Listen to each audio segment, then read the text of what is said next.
السلام علیکم ورحمۃ اللہ وبرکاتہ۔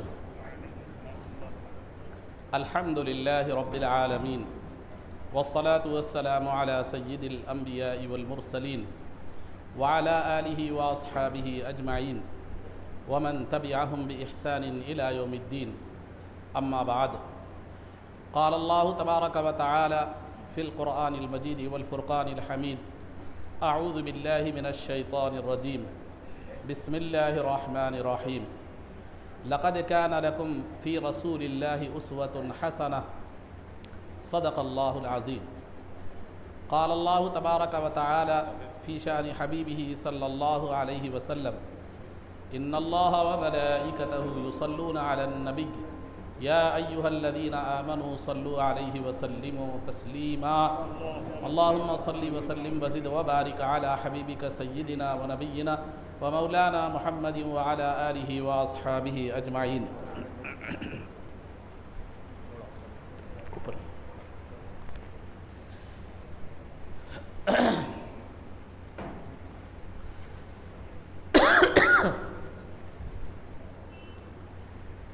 عزیزان محترم،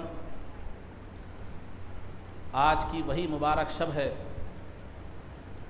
جس میں رحمت للعالمین صلی اللہ علیہ وسلم کے تشریف آوری ہوئی، جن کو اللہ رب العزت نے تمام عالموں کے لیے رحمت بنا کر بھیجا۔ عزیزان محترم، وہ وقت تو وہ گھڑی وہ ساعت تو گزر گئی، جو پیدائش کی ساعت تھی گھڑی تھی وہ گزر گئی، وہ دن گزر گیا، وہ اوقات گزر گئے، لیکن اس کی برکتیں اور اس کی رحمتیں اور اس کی خیراتیں برابر جو ہے نا لوٹ کر آئیں گی، اور اس کا فائدہ اور اس کا فیضان جاری وہ ساری رہے گا۔ عزیزان محترم، اللہ رب العزت نے مخلوق کی ہدایت کے لیے تقریباً 1,24,000 انبیاء علیہم الصلاۃ والتسلیم کو اس دنیا میں بھیجا، اور ان میں سے بعض کو کتابیں دی، جملہ 104 کتابیں آسمانی کتابیں نازل ہوئی تقریباً کم و بیش، اور کتابیں بھی دی۔ کتابیں تمام انبیاء کو نہیں دی گئی، بعض کو دی گئی۔ جنہیں کتابیں دی گئی وہ کتابوں کی تبلیغ و اشاعت اور اس کے احکامات مخلوق کے سامنے بیان کرتے تھے، اور جنہیں کتاب نہیں دی گئی وہ سابقہ نبی کی جو کتاب تھی اسی کتاب کی تبلیغ و اشاعت کا کام انجام دیتے تھے۔ انبیاء علیہم الصلاۃ والتسلیم کے تعلق سے ایک عقیدہ یہ ہے کہ لا نفرق بین احد من رسلہ، کہ انبیاء بحیثیت نبی سب جو ہے نا برابر ہیں، مرتبہ نبوت میں سب کے سب برابر ہیں، اس میں کمی و زیادتی نہیں ہے۔ ہاں البتہ فضیلتیں خصوصیتیں کسی کی الگ ہے، کسی کی الگ ہے، کسی کی الگ ہے۔ اسی طرف اشارہ کرتے ہوئے اللہ رب العزت نے قرآن کریم میں فرمایا تلک الرسل فضلنا بعضهم علی بعض، کہ وہ رسولوں کی وہ جماعت ہے جن میں کہ بعض کو ہم نے بعض پر فضیلت عطا فرمائی۔ منہم من کلم اللہ، بعض کو یہ فضیلت دی کہ انہوں نے اللہ سے کلام کیا، جیسے موسیٰ علیہ السلام ہے، اور اس کے بعد فرمایا ورفع بعضهم درجات، ان میں سے بعض وہ ہیں جن کے درجات کو اللہ رب العزت نے سب پر بلند فرمایا، وہ ہے ذات مصطفیٰ صلی اللہ علیہ وسلم۔ تو عزیزان محترم، اگر ہم تاریخ کا جائزہ لیں، قصص النبیین اگر ہم پڑھیں، انبیاء کے قصوں کو اگر ہم پڑھیں، تو یہ بات ہمیں ملتی ہے کہ اللہ رب العزت نے انبیاء علیہم الصلاۃ والتسلیم کو کسی مخصوص علاقے، کسی مخصوص قوم یا کسی مخصوص محدود مدت تک کے لیے جو ہے نا بھیجا تھا۔ یہی وجہ ہے کہ ایک ہی وقت میں ایک مقام پر ایک نبی ہوتے اور ایک مقام پر ایک نبی ہوتے، اور ایک وقت تک ایک نبی ہوتے، پھر وہ چلے جاتے، پھر دوسرے نبی آتے۔ تو انبیاء کی جو نبوت کے علاقے تھے وہ بھی محدود تھے، اور ان کا جو ہے نا مدت جو تھی ان کی نبوت کی وہ بھی محدود تھی۔ لیکن اللہ رب العزت نے نبی پاک صلی اللہ علیہ وسلم کو کسی خاص قوم کے لیے، کسی خاص ملک کے لیے یا کسی خاص جو ہے نا علاقے کے لیے نہیں بھیجا، بلکہ آپ کے لیے، آپ کو سارے جہانوں کے لیے اللہ رب العزت نے نبی بنا کر بھیجا۔ وما ارسلناک الا کافۃ للناس، ہم نے تمام لوگوں کے لیے نبی پاک صلی اللہ علیہ وسلم کو رسول بنا کر بھیجا، اور سرکار نے خود فرمایا ارسلت الیکم کافہ، ارسلت الی الخلق کافہ، میں تمام مخلوق کی طرف رسول بنا کر بھیجا گیا ہوں۔ تو سرکار انسانوں کے بھی رسول ہیں، جنات کے بھی رسول ہیں، چرند پرند ہر مخلوق کے رسول ہیں، لیکن آپ کی شریعت کے مکلف اور پابند صرف انسان اور جنات ہیں، صرف انسان اور جنات ہیں۔ مزے کی بات تو یہ ہے کہ ہر چیز جانتی ہے، کل شیء یعلم انی رسول اللہ، کہ ہر چیز جانتی ہے کہ سرکار اللہ کے جو ہے نا رسول ہے، ہر چیز جانتی ہے، ہر چیز کو اللہ نے سرکار کے رسول ہونے کا عرفان عطا فرمایا، سوا مردۃ الجن والانس، سوائے سرکش انسانوں اور شیطانوں کے۔ سرکش اور انسان اور شیطان سرکار کی رسالت کا انہیں علم نہیں ہے، سرکار کی رسالت کے وہ منکر ہیں، سرکار کی رسالت کا وہ انکار کرنے والے ہیں۔ ان میں سے بعض ماننے والے ہیں، بعض ماننے والے نہیں ہیں۔ جو سرکش نہیں ہیں وہ مانتے ہیں، جو سرکش ہیں وہ مانتے نہیں ہیں۔ لیکن اس کے علاوہ کائنات کی ہر مخلوق جانتی ہے کہ جو ہے نا آپ اللہ کے رسول ہیں، آپ اللہ کے بھیجے ہوئے پیغمبر ہیں، آپ کی عظمت کو۔ یہی وجہ ہے کہ علامہ امام بوصیری رحمۃ اللہ علیہ تعالیٰ فرماتے ہیں کہ جاءت لدعوتہ الاشجار ساجدۃ تمشی علی ساق بلا قدم۔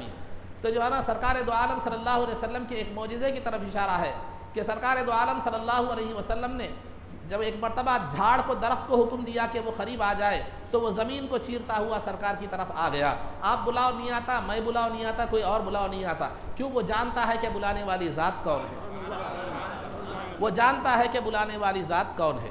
تو الغرض عزیزان، میں مثال کے طور پر آپ کو یہ بات بتا رہا ہوں، ایک اونٹ سرکش ہو گیا تھا اور کسی کو قریب آنے نہیں دے رہا تھا، اور صحابی نے آ کر شکایت کی کہ یا رسول اللہ صلی اللہ علیہ وسلم، میرا اونٹ سرکش ہو گیا ہے، کسی کو قریب آنے نہیں دے رہا ہے، میرے کھیتوں کو پانی سینچنے کا بس وہی ایک ذریعہ ہے، اگر وہ نہ سینچے تو پھر میرے کھیت سوکھ جائیں گے۔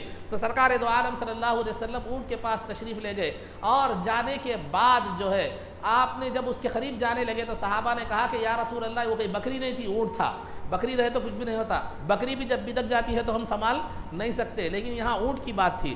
تو صحابہ نے عرض کیا کہ یا رسول اللہ، وہ پاگل ہو گیا ہے، آپ اس کے قریب مت جائیے، نقصان پہنچائے گا۔ تو سرکار دو عالم صلی اللہ علیہ وسلم اس کے قریب گئے اور اس کا کان پکڑا، اور تو اس نے سرکار سے شکایت کی کہ میرا مالک کھلاتا کم ہے، کام زیادہ لیتا ہے۔ اونٹ بھی جانتا ہے کہ سرکار دو عالم صلی اللہ علیہ وسلم کی بارگاہ میں مسائل حل ہوتے ہیں، اور آپ کی بارگاہ میں جو ہے نا ضروریات کی تکمیل ہوتی ہے اور مسائل کا حل ہے۔ چنانچہ سرکار نے مالک سے کہا کہ تمہارا اونٹ شکایت کر رہا ہے کہ تم کھلاتے کم ہو، کام زیادہ لیتے ہو، لہذا ایسا مت کرو۔ پھر اس کے بعد وہ اونٹ نے کبھی سرکشی نہیں کی۔ تو لہذا سرکار کے ایک مرتبہ فرمانے پر اونٹ زندگی بھر سرکشی سے باز آیا۔ اس کے بعد ہم اپنی ذات پر غور کرنے کی ضرورت ہے کہ ہم نے سرکار کی کتنی زندگی بھر فرمانبرداری کی اور کتنی نافرمانی کی۔ تو الغرض عزیزان محترم، تو یہ بتانا، یہ اس پیرائے میں یہ گفتگو کر رہا ہوں کہ سرکار کو اللہ رب العزت نے تمام مخلوق کے لیے کیا ہے، رسول بنا کر بھیجا، اور کائنات کی ہر مخلوق جانتی ہے کہ سرکار اللہ کے رسول ہے، سوائے سرکش انسانوں اور جنات کے۔ تو اب یہاں میں بتانا یہ مقصود ہے کہ سابقہ انبیاء کا علاقہ محدود، تہذیب محدود، وقت محدود، تو لہذا ظاہر سی بات ہے وہاں تہذیب بھی جو ہے نا مختصر ہوگی، محدود ہوگی۔ علاقہ محدود ہے تو تہذیب بھی محدود ہوگی، اور مدت محدود ہے تو تہذیب میں کچھ زیادہ فرق بھی نہیں آئے گا۔ تو مثال کے طور پر بتلاتا چلوں، تلنگانہ ہے، تلنگانہ کی تہذیب الگ ہے، کرناٹک میں چلے جاؤ پھر اس کی تہذیب الگ ہے، تامل ناڈو میں چلے جاؤ پھر اس کی تہذیب الگ ہے، کیرلا میں چلے جاؤ پھر اس کی تہذیب الگ ہے، آندھرا میں چلے جاؤ پھر ہندو مسلمان کو پہچاننا مشکل ہو جاتا۔ تو تہذیبیں ہر جگہ الگ الگ ہیں۔ تو لہذا جو ہے نا ایک تو یہ، اور دوسرا تہذیبیں ایک تھوڑی سی مدت میں نہیں بدلتی، اس کے لیے فکر بدلنے کے لیے، تہذیب بدلنے کے لیے کم از کم 40 سال درکار ہے۔ 40 سال میں تہذیب بدل جاتی، سوچنے کا انداز بدل جاتا ہے، تہذیبیں بدل جاتی ہیں، فکر بدل جاتی ہے۔ یہی وجہ ہے کہ ساس اور بہو کے جھگڑے بنیادی طور پر یہ فکر کے بدلنے کی وجہ سے ہی ہوتے ہیں۔ ساس جو ہے نا بیوی کے پروگرام کو ونڈوز 98 پہ چلانے کے لیے جاتی ہے، لیکن بیوی کا جو پروگرام ہوتا ہے وہ ایڈوانس ہوتا ہے، وہ ونڈوز جو ہے 2026 کا ہوتا ہے۔ اب وہ چلنے نہیں جاتی، اس کی فکر الگ ہوتی ہے، اس کی فکر الگ ہوتی ہے، تو فکریں جب بدلتی ہے تو اختلافات آ جاتے ہیں۔ میں آپ کو بڑی بات نہیں بولوں، یہاں بڑے لوگ بھی بیٹھے ہوئے ہیں، اب آپ ان کے زمانے ان کی سوچ کو دیکھیے، آج کے نوجوانوں کی سوچ کو دیکھیے، ان کے زمانے کی تہذیب کو دیکھیے، آج کے نوجوانوں کی تہذیب کو دیکھیے۔ اب جو ہے نا اس سے آپ کو اندازہ لگ جائے گا کہ تہذیب ثقافت ایک 2-4 سال 8-10 سال 15 سال میں اتنی زیادہ تبدیل نہیں ہوتی، لیکن جو ہے نا اور اس میں ترقی بھی اتنی زیادہ نہیں ہوتی، تبدیلیاں بھی اتنی زیادہ نہیں ہوتی۔ تو لہذا سابقہ انبیاء علیہم الصلاۃ والتسلیم کی جو نبوت اور رسالت تھی، یہاں ایک بات اچھی طرح ذہن میں رکھیں، کسی نبی کی کسر شان، کسی نبی کی شان میں کمی کرنا مقصود نہیں ہے، بلکہ سرکار کی عظمت کو بتانا ہے، سرکار کی عظمت کو بتانا ہے۔ تو بہرحال عزیزان محترم، اب کوئی نبی محدود مدت کے لیے آئے تو ایک محدود علاقے کے لیے آئے تو تہذیب بھی محدود، وقت بھی محدود، اور اس میں کوئی خاصی ترقی جو ہے نا نہیں ہوتی۔ تو لہذا عزیزان محترم، وہ ان کا زمانہ تھا، وہ ایک تہذیب تھی، ان کی ذات ایک مخصوص تہذیب کے لیے نمونہ تھی، ایک مخصوص وقت کے لیے نمونہ تھی۔ لیکن نبی پاک صلی اللہ علیہ وسلم کی ذات گرامی دنیا کے تمام تہذیبوں کے لیے، دنیا میں جتنے علاقے، ہمارے ہندوستان میں خود کتنے کی جو ہے نا ریاستیں ہیں، کتنے ضلع ہیں، اور ہر جگہ کا الگ الگ تہذیب، الگ الگ رواج ہے۔ تو لہذا دنیا کی جتنی قومیں ہیں، دنیا کی جتنی تہذیبیں ہیں، دنیا کے جتنے علاقے ہیں، سب کے لیے ذات مصطفیٰ صلی اللہ علیہ وسلم تنہا جو ہے نا رسول بن کر آئے، نمونہ بن کر آئے۔ آپ کی ذات کے اندر وہ خصوصیت ہے کہ پیدا تو عرب کے ماحول میں ہوئے اور زبان عربی تھی، لیکن آپ کی ذات، آپ کی زندگی کائنات کی ہر تہذیب کے لیے، کائنات کی ہر ثقافت کے لیے، دنیا کے کسی بھی کونے میں رہنے والا ہو، ہر ایک کے لیے سرکار کی ذات اور آپ کی زندگی رہنما ہے۔ تہذیب کچھ بھی ہو، مصطفیٰ کی زندگی میں اللہ نے وہ لچک دی ہے کہ وہ ہر جگہ ہر تہذیب کے لیے رہنمائی کرتی ہوئی نظر آتی ہے۔ ایک تو بات علاقے کی ہوگی۔ دوسری بات، سرکار آج سے 1500 سال پہلے آئے، اس وقت تھا گھوڑے، گدھے اور جو ہے نا اونٹوں کی سواری کا دور، اونٹوں کی سواری کا دور۔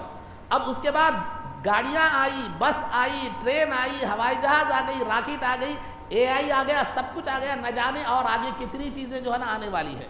جب نئی نئی ایجادات ہوگی اور نئی نئی جو ہے نا چیزیں پیش آتی چلے جائیں گی، تو پھر ضرورت اس بات کی ہے کہ پھر ان کی بھی تقاضے الگ ہوتے ہیں، ان کو جو ہے نا ان کے ریکوائرمنٹس الگ ہوتے ہیں، ان کے مسائل الگ ہوتے ہیں، لیکن وہی ذات مصطفیٰ صلی اللہ علیہ وسلم ہے جو آج سے 1500 سال پہلے تشریف لائے، لیکن دنیا 1500 سال تو گزر گئے، آگے نہ جانے دنیا کب تک رہے، کتنی ترقی کرے، لیکن ہر دور میں کوئی نئی نبی آنے والا نہیں ہے، بلکہ سرکار کی ہی سیرت جو ہے نا وہ آخر قیامت تک جو ہے نا لوگوں کے لیے رہنمائی کرتی ہوئی نظر آئے گی۔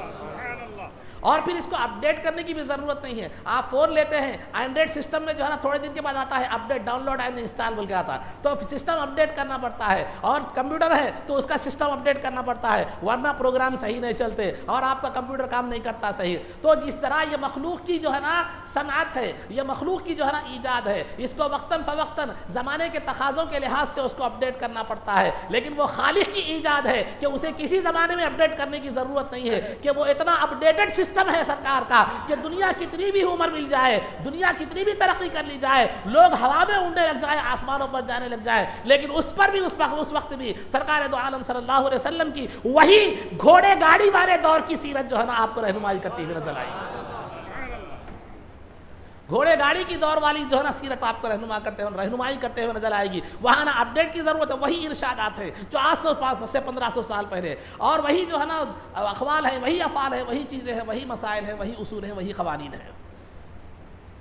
تو عزیزان محترم، تو سرکار کی سیرت جو ہے نا اتنی اپڈیٹڈ ہے کہ کسی ایک محدود علاقے کے لیے، محدود زمانے کے لیے نہیں، جب تک دنیا رہے گی اس وقت تک سرکار دو عالم صلی اللہ علیہ وسلم کی ذات گرامی، آپ کی حیات مبارکہ ہر قوم کے لیے، ہر تہذیب کے لیے، ہر ملت کے لیے، ہر زمانے کے لیے رہنمائی کرتی ہوئی نظر آئے گی، اسے کسی اپڈیٹ کرنے کی ضرورت نہیں ہے۔ اور دوسری بات میں آپ کے سامنے بتاتا چلوں، سرکار کی سیرت مبارکہ کی ایک خصوصیت یہ ہے کہ آپ تاریخ اٹھا کر دیکھ لیجئے، کسی نبی کا کوئی امتی، کسی نبی کی پوری زندگی کی بات نہیں کریں، ایک عمل کو، کسی نبی کا خواہ ابراہیم علیہ السلام ہو، اسماعیل علیہ السلام ہو، عیسیٰ علیہ السلام ہو، موسیٰ علیہ السلام ہو، کسی نبی کا کوئی امتی کسی نبی کے ایک عمل کو پوری سند کے ساتھ بیان نہیں کر سکتا۔ مثال کے طور پر ابراہیم علیہ السلام نے کھانا اس طرح کھایا، ان کا کوئی امتی آج بھی موجود ہے، کبھی بھی موجود ہو، وہ ایک امتی ان کی جو ہے نا اس کھانا کھانے کے طریقے کو میں نے ان سے سنا ہے، انہوں نے ان سے سنا ہے، انہوں نے ان سے سنا ہے، انہوں نے جو ہے نا ابراہیم علیہ السلام سے سنا ہے، یہ جو اتصال کے ساتھ، تسلسل کے ساتھ کوئی امتی کسی نبی کی سیرت کا بلکہ ایک عمل کو بیان نہیں کر سکتا. نہ ان کی سیرت محفوظ ہے، نہ ان کی کتابیں محفوظ ہے، بلکہ نبی پاک صلی اللہ علیہ وسلم پر جو قرآن نازل کیا گیا اس میں انبیاء کے جو قصے سرکار کی کتاب میں نازل کیے گئے وہ البتہ محفوظ ہے. تو انبیاء کی سیرتیں ان کا ایک عمل بھی پورے متصل طور پر محفوظ نہیں ہے، لیکن ان کا جو بھی عمل محفوظ ہے وہ سرکار دو عالم صلی اللہ علیہ وسلم پر نازل شدہ قرآن کے حوالے سے محفوظ ہے. اس کے علاوہ کوئی بھی سند اور کوئی مستند چیز کسی نبی کا کوئی ایک عمل موجود نہیں ہے. لیکن آپ سرکار دو عالم صلی اللہ علیہ وسلم کی زندگی کو دیکھیں گے، آپ کا ایک ایک عمل، ہر عمل محفوظ ہے.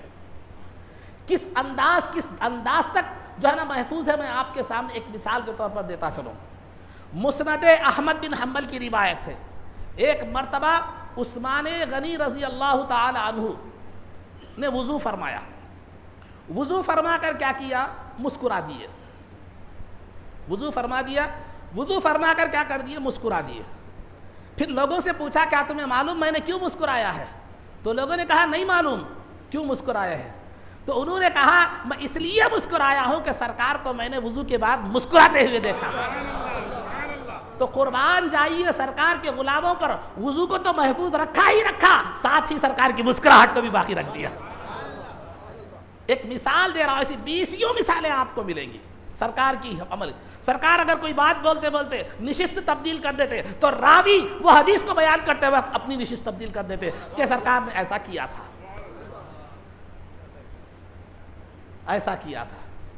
تو سرکار کی زندگی اتنی محفوظ ہے، زندگی کا ہر حرکت، زندگی کا ہر سکون سرکار کا محفوظ ہے.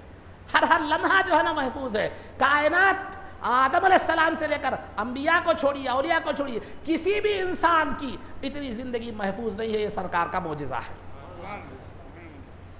یہ سرکار کو یہ انفرادیت حاصل ہے کہ سرکار دو عالم صلی اللہ علیہ وسلم کی زندگی کا ہر لمحہ محفوظ ہے. ارے اتنی ہی بات نہیں، بلکہ سرکار کی احادیث جنہوں نے بیان کی ان کی زندگیاں بھی محفوظ ہے.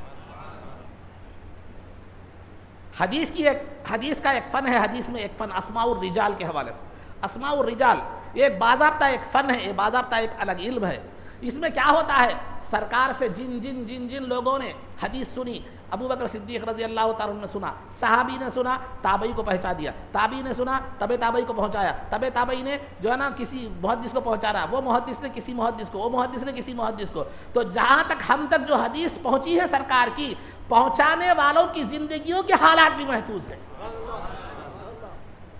پہنچانے والوں کی زندگیوں کے حالات بھی محفوظ ہیں کہ وہ لوگ کیسے تھے، تقویٰ کیسا تھا، طہارت کیسی تھی، شریعت کے کتنے پابند تھے، حافظہ کتنا تھا، جوانی میں کیسا تھا، بچپن میں کیسا تھا، بڑھاپے میں حافظہ کیسا تھا. جب کوئی حدیث سرکار کی بیان کرتے تو بنون بیان کرتے، نہیں کچھ ملا کر بیان کرتے، یا بڑا چڑھا کر بولنے کی عادت تھی، یا کیسی تھی، کیا کیا تھی، پوری کیفیات کے ساتھ محفوظ ہے. تو سرکار کی زندگی بھی محفوظ، سرکار کی زندگی کو جنہوں نے بیان کیا ان کی زندگیاں بھی محفوظ، ان کی زندگیاں بھی محفوظ. اور جو سرکار دو عالم صلی اللہ علیہ وسلم کی زندگی کو اپنا لے اس کی زندگی بھی محفوظ ہو جائے گی، اس کی زندگی بھی محفوظ ہو جائے گی. کیوں ایسا؟ کیوں یہ ایسا ایک چین ہے، ایک تسلسل سے. چین کیا ہے؟ اللہ رب العزت نے قرآن کریم میں فرمایا انا نحن نزلنا الذکر وانا لہ لحافظون، کہ ہم نے قرآن کو نازل کیا اور قرآن کی حفاظت کرنے والے بھی ہم ہیں. اللہ نے قرآن کی حفاظت کا ذمہ لیا، اللہ نے قرآن کی حفاظت کا ذمہ لیا. اور قرآن نقوش میں ہے، تھیری ہے، اور سرکار کی ذات پریکٹیکل ہے. قرآن تھیوری ہے اور سرکار کی ذات پریکٹیکل ہے. ایک قرآن لفظی ہے، ایک قرآن عملی ہے. ایک قرآن مصاحف میں ہے، کتاب کی شکل میں، ایک قرآن چلتا پھرتا ہے. چنانچہ صحابہ نے بی بی عائشہ سے پوچھا سرکار کے اخلاق کیا ہے؟ تو بی بی عائشہ نے فرمایا تم نے قرآن نہیں پڑھا، سارا کا سارا قرآن سرکار کے اخلاق ہے. تو قرآن نقوش میں ہے اور اس کا چلتا پھرتا قرآن دیکھنا ہے تو سرکار کی ذات ہے. تو سرکار کی ذات قرآن کی تفسیر ہے. سرکار کا عمل، سرکار کا قول، سرکار کی ہر حرکت قرآن کی تفسیر ہے. تو اللہ نے قرآن کی حفاظت کا ذمہ فرمایا، ذمہ لیا، تو اس کی جو ہے تفسیر کی حفاظت کا بھی ذمہ لیا. اور سرکار کے نمونے کو صحابہ نے اپنایا تو سرکار کی حفاظت، سرکار کی زندگی کی حفاظت کی تو صحابہ کی زندگی کو بھی محفوظ کر لیا گیا، تابعین کی زندگی کو بھی محفوظ کر لیا گیا، کیونکہ انہوں نے صحابہ کا نمونہ بن گئے وہ، اور پھر تابعین کا نمونہ تابعین بن گئے تو اللہ نے ان کی زندگی کو بھی محفوظ کر لیا. تو جو لوگ سرکار کی زندگی سے وابستہ ہوتے چلے گئے ان کی حفاظت کا سامان اور انتظام ہوتا چلا گیا. تو عزیزان محترم، بتلانا یہ چاہ رہا ہوں،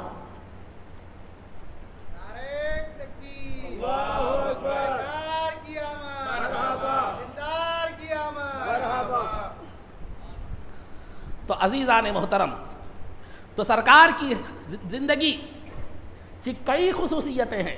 ایک تو یہ کہ آپ کی رسالت کسی علاقے کے لیے محدود نہیں ہے. دوسرا یہ کہ آپ دنیا کی ہر تہذیب کے لیے نمونہ ہے. تیسرا یہ کہ دنیا کتنی بھی ترقی کر لے ذات مصطفیٰ کی سیرت سے زیادہ آگے نہیں بڑھ سکتی. اور چوتھا یہ کہ سرکار دو عالم صلی اللہ علیہ وسلم کی زندگی کا ہر لمحہ محفوظ ہے، جبکہ دیگر انبیاء کا زندگی کا کوئی بھی لمحہ محفوظ نہیں ہے. اور پورے جن لوگوں نے سرکار کی زندگی کو بیان کیا وہ بھی محفوظ ہے، وہ بھی محفوظ ہے. تو لہذا عزیزان محترم، یہ ہے سرکار دو عالم صلی اللہ علیہ وسلم کی زندگی. اور سب میں بڑی بات کیا ہے؟ سب میں بڑی بات اور ایک خصوصیت سرکار دو عالم صلی اللہ علیہ وسلم کی حیات کی کیا ہے؟ سرکار کے تعلق سے اللہ نے فرمایا لَقَدْ كَانَ لَكُمْ فِي رَسُولِ اللَّهِ أُسْوَةٌ حَسَنَةٌ، یقیناً رسول پاک صلی اللہ علیہ وسلم کی زندگی میں تمہارے لیے بہترین نمونہ ہے. ما آتاکم الرسول فخذوہ وما نہاکم عنہ فانتہوا، رسول جو تمہیں عطا کرے اس کو لے لو، جس سے منع کرے اس سے رک جاؤ. اور ایک مقام پر فرمایا ان کنتم تحبون اللہ فاتبعونی، اگر تم جو ہے نا اللہ سے محبت کرتے ہو تو میری اطاعت کرو، میرے رسول کی اتباع کرو، میرے رسول کی اتباع کرو. اب یہاں دیکھیے ایک جگہ فرما رہا ہے کہ رسول پاک صلی اللہ علیہ وسلم کی زندگی میں تمہارے لیے بہترین نمونہ ہے، اور ایک مقام پر فرما رہا ہے سرکار جو بھی دے دیں لے لو، اور جس بات کا حکم دے کرو، جس بات سے منع کرے رک جاؤ. اور ایک مقام پر فرما رہا ہے تم مجھ سے محبت کا دعویٰ کرتے ہو تو لہذا میرے رسول کی اتباع کرو. دعویٰ اللہ سے محبت کا ہو رہا ہے. اللہ یہ نہیں فرما رہا ہے اگر تم مجھ سے محبت کرتے ہو تو میرے احکامات کی پابندی کرو، یہ نہیں فرما رہا ہے، بلکہ تم مجھ سے محبت کرتے ہو تو میرے رسول کی اتباع کرو. ایسا کیوں؟ اگر ایک باپ ہے بیٹے کو بولتا بیٹا اگر تو فرما بردار ہے تو میں بولے جیسا سننا، بولتا بازو والا بولے ایسا سننا نہیں بولتا. باپ بیٹے سے کیا بولتا ہے اگر تو میرا فرما بردار بیٹا ہے تو میں جیسا بولے ویسا سننا، پڑوسی جیسا بولے ویسا. تو لہذا اللہ یہ کیوں نہیں فرمایا کہ تم مجھ سے محبت کرتے ہو تو میرے احکامات کی اتباع کرو، ضروری ہے. کیونکہ اللہ رب العزت کو معلوم تھا کہ کیوں، اس لیے کہ تو شارحین حدیث علماء اکرام بیان فرماتے ہیں اللہ کی اتباع کرنے والا ضروری نہیں ہے کہ رسول کی اتباع کرے.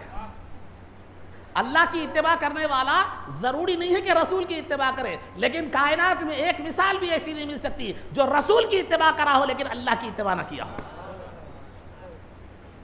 اب آپ بولیں گے آپ کے ذہنوں میں یہ سوال چل رہا اللہ کی اتباع کرنے والا رسول کی اتباع کیسا نہیں کر سکتا؟ بولے چل رہا ذہنوں میں، تھوڑے سے لوگوں کے چہروں پہ دیکھ رہا ہوں میں. دیکھیے ایک فرقہ ہے اہل قرآن، ایک فرقہ ہے اہل قرآن گمراہ فرقہ، وہ صرف قرآن کو مانتے ہیں، حدیث کو نہیں مانتے.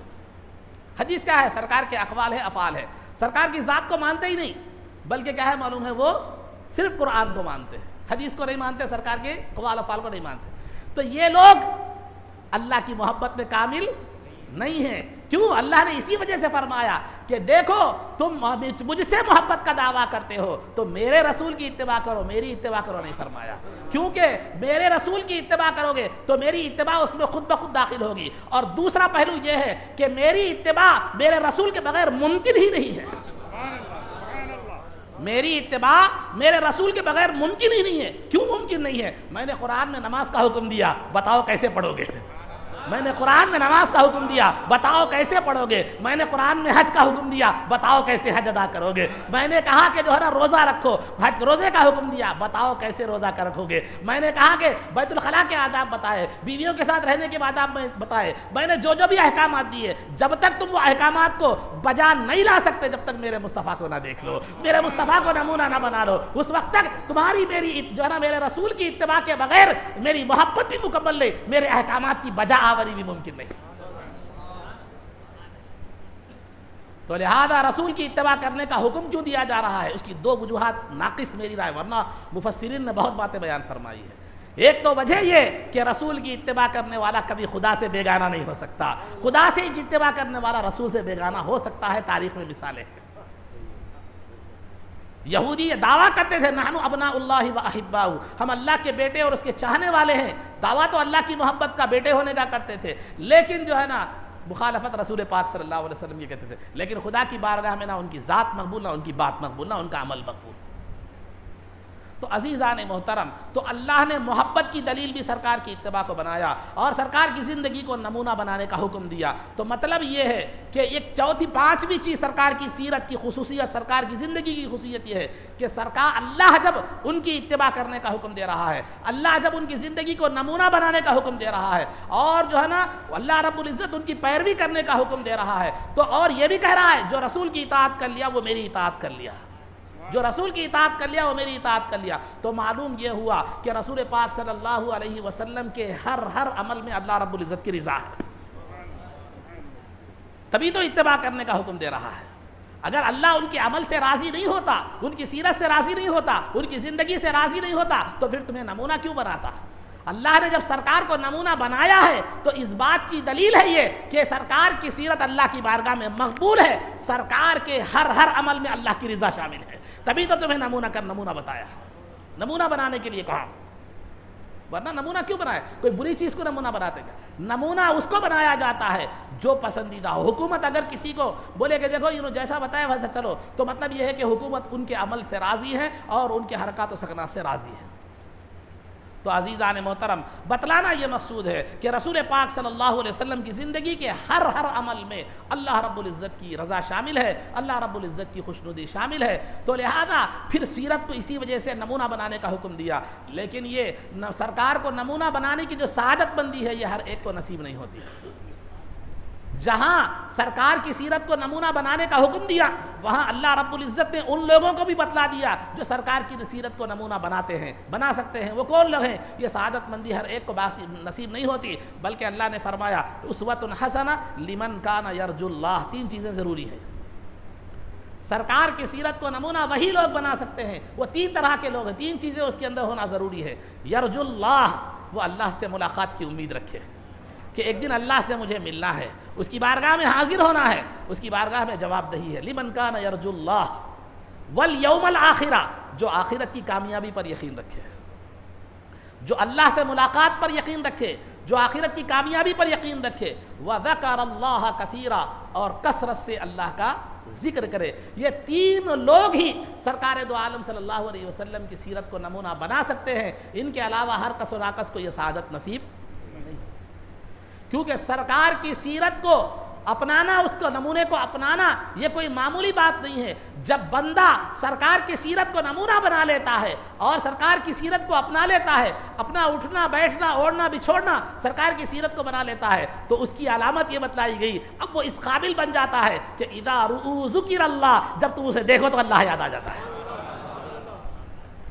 جب تم اسے دیکھو تو اللہ یاد آ جاتا ہے۔ میں جو ہے نا ہمیشہ ایک بات بتاتا رہتا ہوں کہ جو ہے نا وہ یہ قصہ حضرت عبداللہ شاہ صاحب قبلہ رحمۃ اللہ علیہ کی طرف منسوب ہے، جو ہے نا تو یہ بتاتا رہتا ہوں کہ آپ سے کسی نے آ کر پوچھا، جیسے ہمارے پاس وظیفہ کمائی کا وظیفہ، کاروبار میں خیر و برکت کا وظیفہ، بچیوں کی شادی کا ہونے کا وظیفہ، ایسے وظیفے، ایک صاحب آ کے پوچھے حضرت سے وظیفہ کہ حضرت دیدار رسول کا وظیفہ بتلائیے، دیدار رسول کا کیا کیجئے، جو ہے نا وظیفہ بتلائیے کہ سرکار کا دیدار کیسے ہوگا، تو دیدار خواب میں سرکار کا دیدار کیسے ہوگا، کوئی وظیفہ بتلائیے تاکہ میں خواب میں سرکار دو عالم صلی اللہ علیہ وسلم کو دیکھ سکوں۔ تو انہوں نے کہا کہ جو ہے نا ارے نادان، خواب میں سرکار کا وظیفہ دیدار کا وظیفہ کیوں پڑتا ہے؟ سرکار کی سنت کو، سرکار کی سیرت کو، سرکار کے حلیے کو اپنا لے، بیداری میں سرکار کا دیدار نصیب ہو جائے گا۔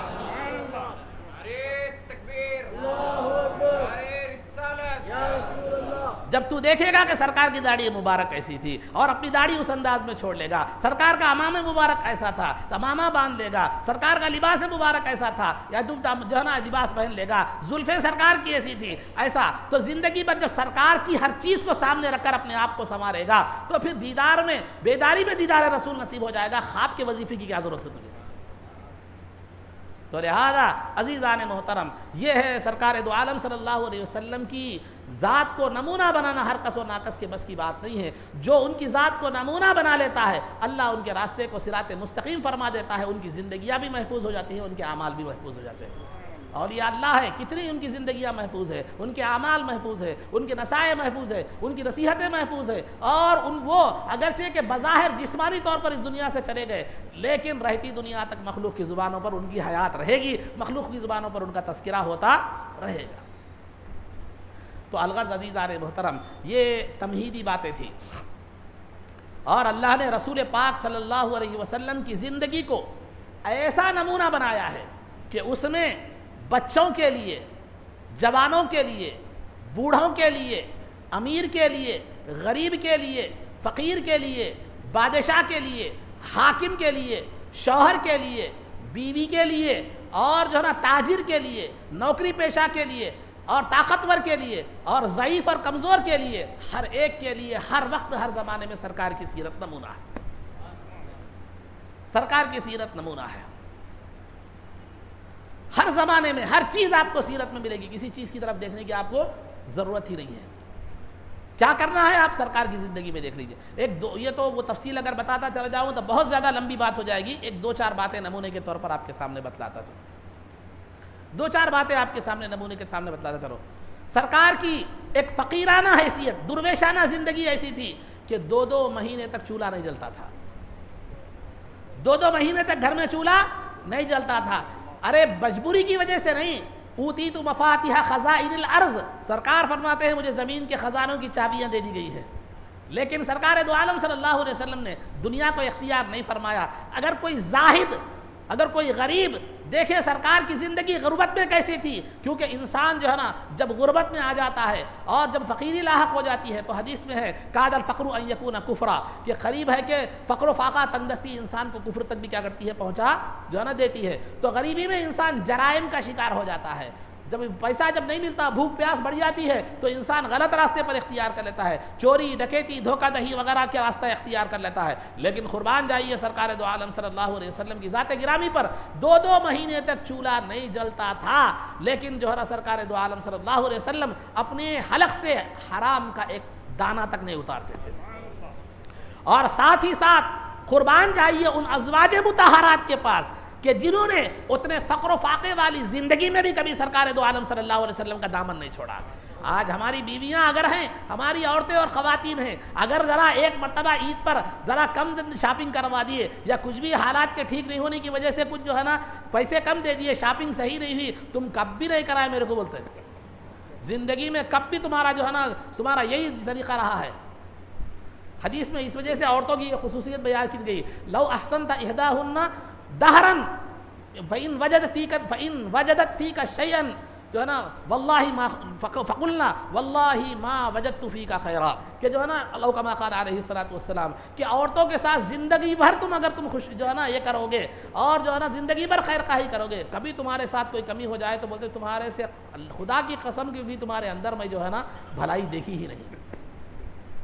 تو وہ امہات المومنین پر قربان جائیے کہ جو ہے نا سرور دو عالم ہیں، زمین کے خزانوں کے مالک ہیں، لیکن جو ہے نا 2 مہینے تک چولہا نہیں جل رہا ہے۔ یہ فقیروں کے لیے، زاہدوں کے لیے تربیت کا مقام ہے کہ دیکھو فقر و فاقے میں سرکار دو عالم صلی اللہ علیہ وسلم کی زندگی کو دیکھو، اور یاد رکھیے عقیدے کی بات بتا رہا ہوں، سرکار کا فقر و فاقہ اختیاری تھا، اضطراری نہیں تھا۔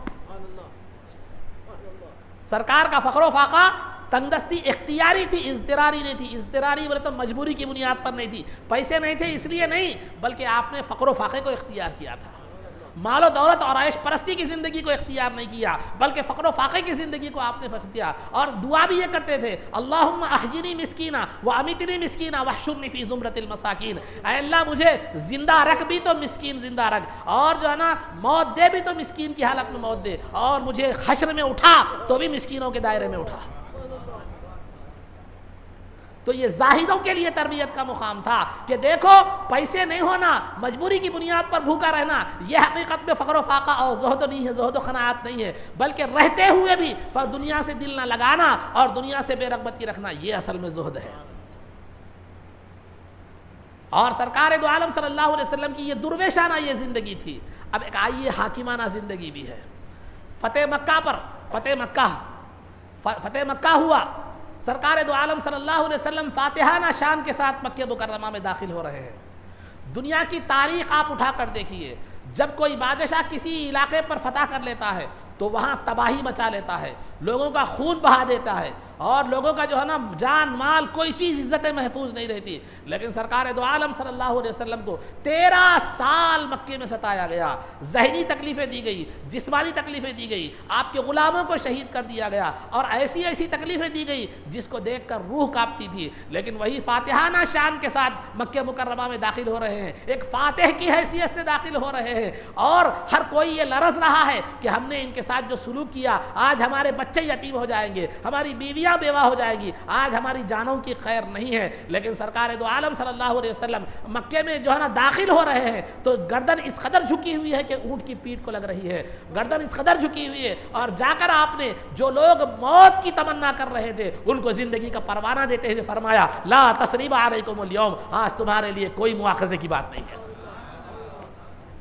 تمہارے لیے کوئی مواخذے کی بات نہیں ہے. تو یہ حاکمانہ روش تھی کہ مکہ فتح کرنے کے بعد بھی خون کے پیاسوں کو، غلاموں کے قاتلوں کو، اور ہر طرح سے تکلیف دینے والوں کو ایک ہی لمحے میں کہہ دیا آج تم پر کوئی مواخذہ نہیں ہے. کوئی گھر کے دروازے بند کر لے تو وہ اس کی جان محفوظ ہے، کوئی کھڑکیاں بند کر لے تو جان محفوظ ہے، کوئی ابو سفیان کے گھر میں چلے جائے تو اس کی جان محفوظ ہے. یہ فقیرانہ شان بھی تھی، یہ حاکمانہ شان بھی ہے. یہ سرکار دو عالم صلی اللہ علیہ وسلم کی حیات مبارکہ ہے. عزیزان محترم، سرکار دو عالم صلی اللہ علیہ وسلم کے سب سے پہلے آئیے نسب کی بات کرتے ہیں. ولادت کا معاملہ ہے تو نسب، ایک ہوتا ہے نسب، ایک ہوتا ہے حسب، ایک ہوتا ہے سسرالی رشتہ. انسان کے 3 پوزیشنز ہوتے ہیں، ایک نسبی شرافت، ایک حسب یعنی دنیاوی شرافت، اور تیسرا سسرالی شرافت. نسبی شرافت یہ کہ میرے والد فلاں ولی ہیں، فلاں عالم ہیں، فلاں مشائخ ہیں، فلاں یہ ہیں، میرے دادا فلاں ہیں، میرے دادا فلاں. یہ نسب خاندانی شرافت، آبا و اجداد ایسے تھے ویسے تھے ویسے تھے. دنیاوی شرافت، دنیا میں عزت، مقام، پوزیشن، یہ دنیاوی شرافت ہے. اور سسرالی شرافت کیا ہے کہ میرے سسرے صاحب اتنے ہیں، میری بیوی ایسی ہے، میرے سسرے ایسے ہیں، میرے سالے ایسے ہیں، میرے فلاں ہیں فلاں ہیں فلاں، یہ شرافت. اب سرکار دو عالم صلی اللہ علیہ وسلم کا ارشاد سنیے، میں ذرا غور سے سنیے، یہاں پر ایک بہت اہم بات بتانے والا ہوں. ابن مردویہ نے اس حدیث کو بیان کیا ہے. سرکار دو عالم صلی اللہ علیہ وسلم نے فرمایا، انا انفسکم نسبا وحسبا وصہرا، انا انفسکم نسبا وصہرا وحسبا، کہ میں تم میں سب میں زیادہ پاک ہوں، نسب کے اعتبار سے بھی، حسب دنیاوی شرافت کے اعتبار سے بھی، اور سسرال کے اعتبار سے بھی. نسب کی شرافت کو بیان کرتے ہوئے سرکار نے فرمایا، آدم علیہ السلام سے لے کر میں جب تک پیدا ہوا، جتنی بھی مائیں اور باپوں میں میرا نور منتقل ہوتا رہا، اللہ نے ہر ایک کو زنا سے محفوظ رکھا. یہاں تھوڑی سی تشریح میں آپ کے سامنے کرتا ہوں، سرکار کا نور منتقل ہو رہا ہے بلکہ آپ سنتے رہتے ہیں. تھوڑی سی بات میں آپ کے سامنے وضاحت تھوڑی، تاکہ آپ کو بات کو اور آسانی سے سمجھ میں آ جائے. آدم علیہ السلام کو اللہ رب العزت نے فرمایا جنت سے، اہبطوا، زمین پر اتر جاؤ. تم دونوں اترو نہیں بولا، تم سب اتر جاؤ بولا. تم دونوں اترو نہیں بولا، تم اترنے والے دونوں ہی تھے، آدم اور حوا علیہم السلام، دونوں کو اتارنا تھا. لیکن آدم اللہ نے کیا فرمایا، تم سب اترو بولا. کہ مفسرین نے کیا کہا کہ تھے تو دونوں، تم دونوں اترو کہنا تھا، لیکن تم سب اترو اللہ نے نہیں فرمایا. اللہ نے تم سب اترو فرمایا، تم دونوں نہیں. کیوں؟ اس لیے کہ یہاں خطاب صرف ان دونوں سے نہیں تھا، آدم علیہ السلام کی پیٹھ میں جو ان کی اولاد قیامت تک آنے والی تھی ان سب سے خطاب تھا. تو میں بتاتا چلوں، اب مثال کے طور پر ایک زید ہے، زید کی پیٹھ میں جو ذرات کی شکل میں اس کی اولاد ہے، پھر وہ اولاد کے ذرات میں پھر اس کی اولاد ہے، پھر اس کے ذرات میں پھر اس کی اولاد ہے، پھر اس کی اولاد میں پھر اس کی اولاد، قیامت تک آنے والی تمام چیزیں ہیں. سمجھ گئے؟ یہ کلیئر کٹ ہو گیا. تو سرکار دو عالم صلی اللہ علیہ وسلم کی ذات گرامی جس والد جس ماں کے پیٹ میں آتے چلے گئے، اللہ رب العزت نے زمانہ جاہلیت میں جبکہ زنا عام تھا لیکن زنا سے محفوظ رکھا، جس کو صفاح کہا جاتا تھا. سرکار کی برکت سے، سرکار کے نطفے کی برکت سے، سرکار کی ذات گرامی کے وجود کی برکت سے اللہ رب العزت نے جہاں دیگر واقعات رونما فرمائے، وہیں پر والدین کو ان کی نسبت سے جاہلیت میں گناہ اور زنا سے محفوظ رکھا. یہ سرکار کے نسب کی شرافت ہے. اور انبیاء تمام کے تمام ایسے ہی ہوتے ہیں، لیکن کائنات میں آدم علیہ السلام سے لے کر دنیا جب تک باقی رہے گی، جب تک سب سے زیادہ پاکیزہ اگر کسی کا نسب ہے تو وہ سرکار دو عالم صلی اللہ علیہ وسلم کا نسب ہے. تو نسبی شرافت یہ ہے، نسبی شرافت یہ. دنیاوی شرافت، ارے دنیاوی شرافت کے لیے رسول ہونا کافی ہے، سید الانبیاء ہونا کافی ہے، سید الرسل ہونا کیا ہے کافی ہے.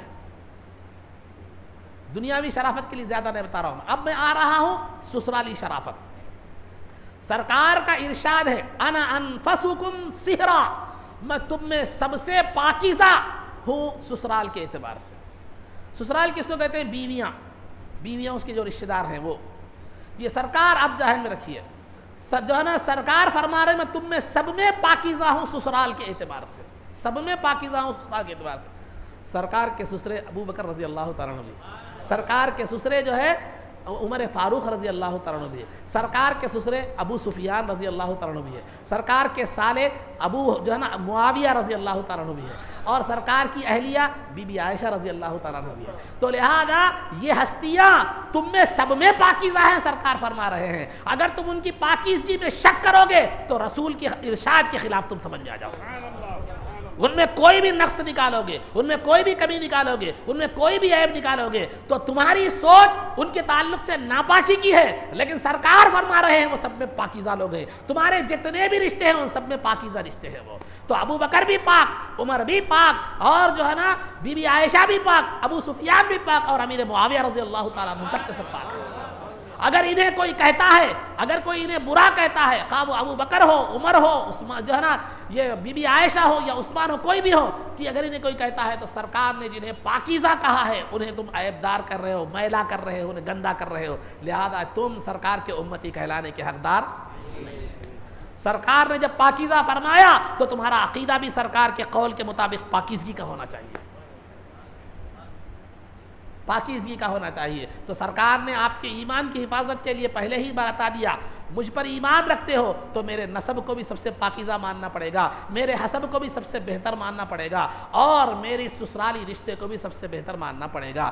یہ جو کہا جاتا ہے فتح مکہ کے وقت ایمان لانے والے، وہ فلاں ایمان لانے والے، یہ فلاں ایمان لانے والے، یہ سب میں بدترین اور غلیظ ترین لوگ ہیں، کیونکہ سرکار نے جن کو سب سے پاکیزہ سمجھا بتایا ان کو سب میں گندا سمجھتے ہیں یہ لوگ.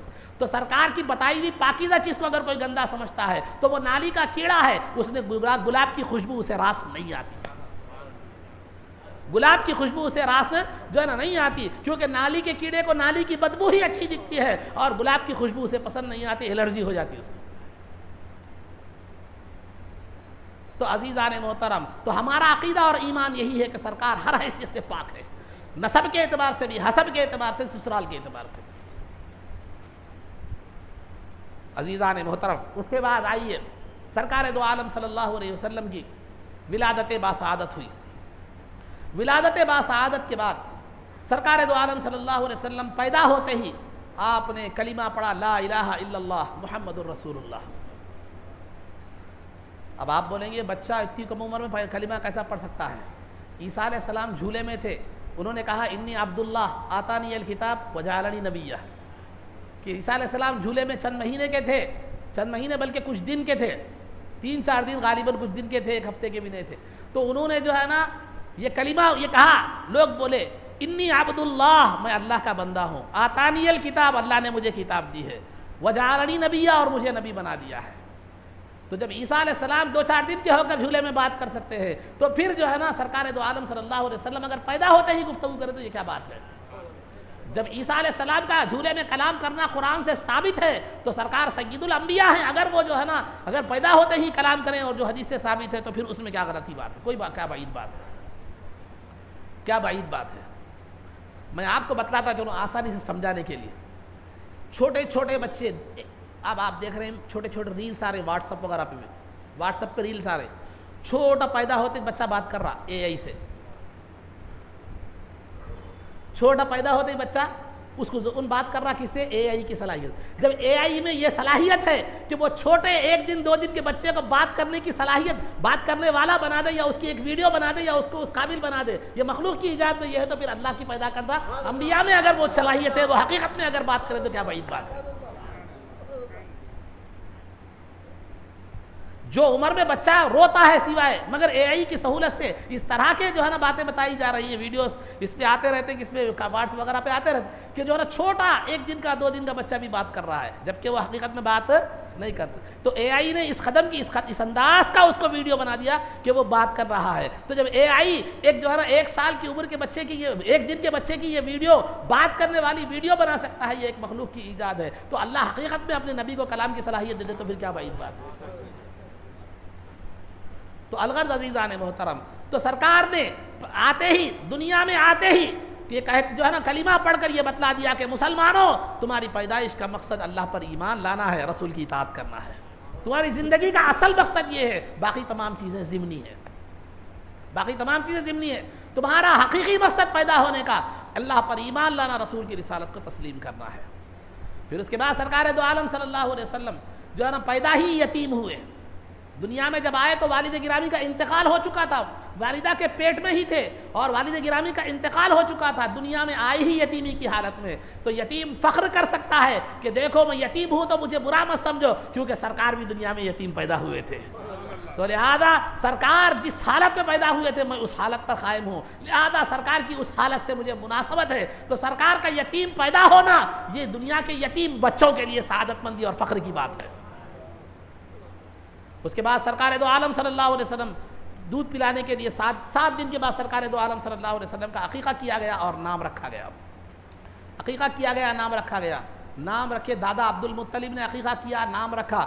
نام کیا رکھا؟ محمد رکھا. وہ نام عرب کے ناموں سے ہٹ کر تھا، کسی نے ویسا نام نہیں رکھا تھا، کسی نے ویسا نام نہیں رکھا تھا. 7ویں دن عقیقہ کیا، عقیقہ کر کے اس کے بعد جو ہے نا سرکار کا نام محمد رکھا. دعوت رکھی عقیقے کی. لوگ آئے، آ کر بولے کہ اے ابو الحارث، عبد المطلب کی کنیت ہے کہ جو ہے نا اے ابو الحارث، اے عبد المطلب، تم نے بیٹے کا نام محمد کیوں رکھا؟ بیٹے کا نام کیا ہے؟ محمد کیوں رکھا؟ تو آپ نے فرمایا کہ میں بیٹے کا نام محمد کہتے ہیں وہ ذات جس کی خوبیوں اور کمالات کو مسلسل ہمیشہ بیان کیا جائے، جس کی خوبیوں اور کمالات کو مسلسل ہمیشہ بیان کیا جائے. تو ابو بکر سے عبد المطلب نے کہا کہ میرے بیٹے کا نام محمد میں نے اس لیے رکھا ہے تاکہ آسمان پر اللہ رب العزت، زمین پر مخلوق اس کی تعریف کرے، اس کی ثنا کرے. اس کے بعد سرکار دو عالم صلی اللہ علیہ وسلم 4 سال کے ہوئے تو حلیمہ سعدیہ کے پاس جو ہے نا 2 سفید پوش انسان آئے، آپ کے سینے کو چیرا، آپ کے سینے کو جو ہے نا چیرا، چیر کر دل نکالا، دل کو بھی چیرا. پھر اس کے اندر ایک کالا ٹکڑا تھا، ایک کالا، وہ شیطان کا اثر ہوتا ہے انسان کے دل میں، کیونکہ سرکار بشر بھی تھے، انسان بھی تھے، تو انسان جب ہے تو انسانی چیزیں بھی اس کے اندر رہیں گی. تو لہذا اب وہ کالا خون کا لوتھڑا کیا کر دیا گیا؟ نکال دیا گیا اور ٹھنڈے پانی سے قلب مبارک کو دھو دیا گیا. پھر اس کو جو ہے نا بند کر دیا گیا. 4 مرتبہ اس طرح سرکار دو عالم صلی اللہ علیہ وسلم کے سینے مبارک پر چیرا گیا اور سرکار کے جسم مبارک پر ٹاکوں کے نشان بھی تھے، سرکار کے جسم مبارک پر ٹاکوں کے نشان بھی تھے. تو آج سے 1500 سال پہلے سرکار دو عالم صلی اللہ علیہ وسلم کی جو ہے نا ذات گرامی سیرت نے بتلا دیا کہ اوپن ہارٹ سرجری ممکن ہے اور ٹاکے ڈالنا ممکن ہے. انسان کے سینے کو چیر کر جوڑا بھی جائے تو وہ زندہ رہ سکتا ہے. تو اسلام نے آج سے 1500 سال پہلے اوپن ہارٹ سرجری کا تصور دے دیا، اوپن ہارٹ سرجری کا تصور دے دیا. اور عزیزان محترم، ٹھنڈے پانی سے کیوں دھو دیا گیا؟ ٹھنڈے پانی سے اس لیے دھو گیا، جس چیز کو دھویا گیا وہ گناہ کا اثر تھا. یعنی وہ گناہ کا اثر ہو سکتا تھا، اس کو دھویا گیا اور ٹھنڈے پانی سے دھویا گیا. اسی لیے دھویا گیا کہ گناہ کا مزاج گرم ہوتا ہے، ٹھنڈے پانی کا مزاج ٹھنڈا ہوتا ہے. گرم چیز کو ٹھنڈی چیز سے بجھایا جاتا ہے، گرم چیز کو گرم چیز سے بجھایا نہیں جاتا.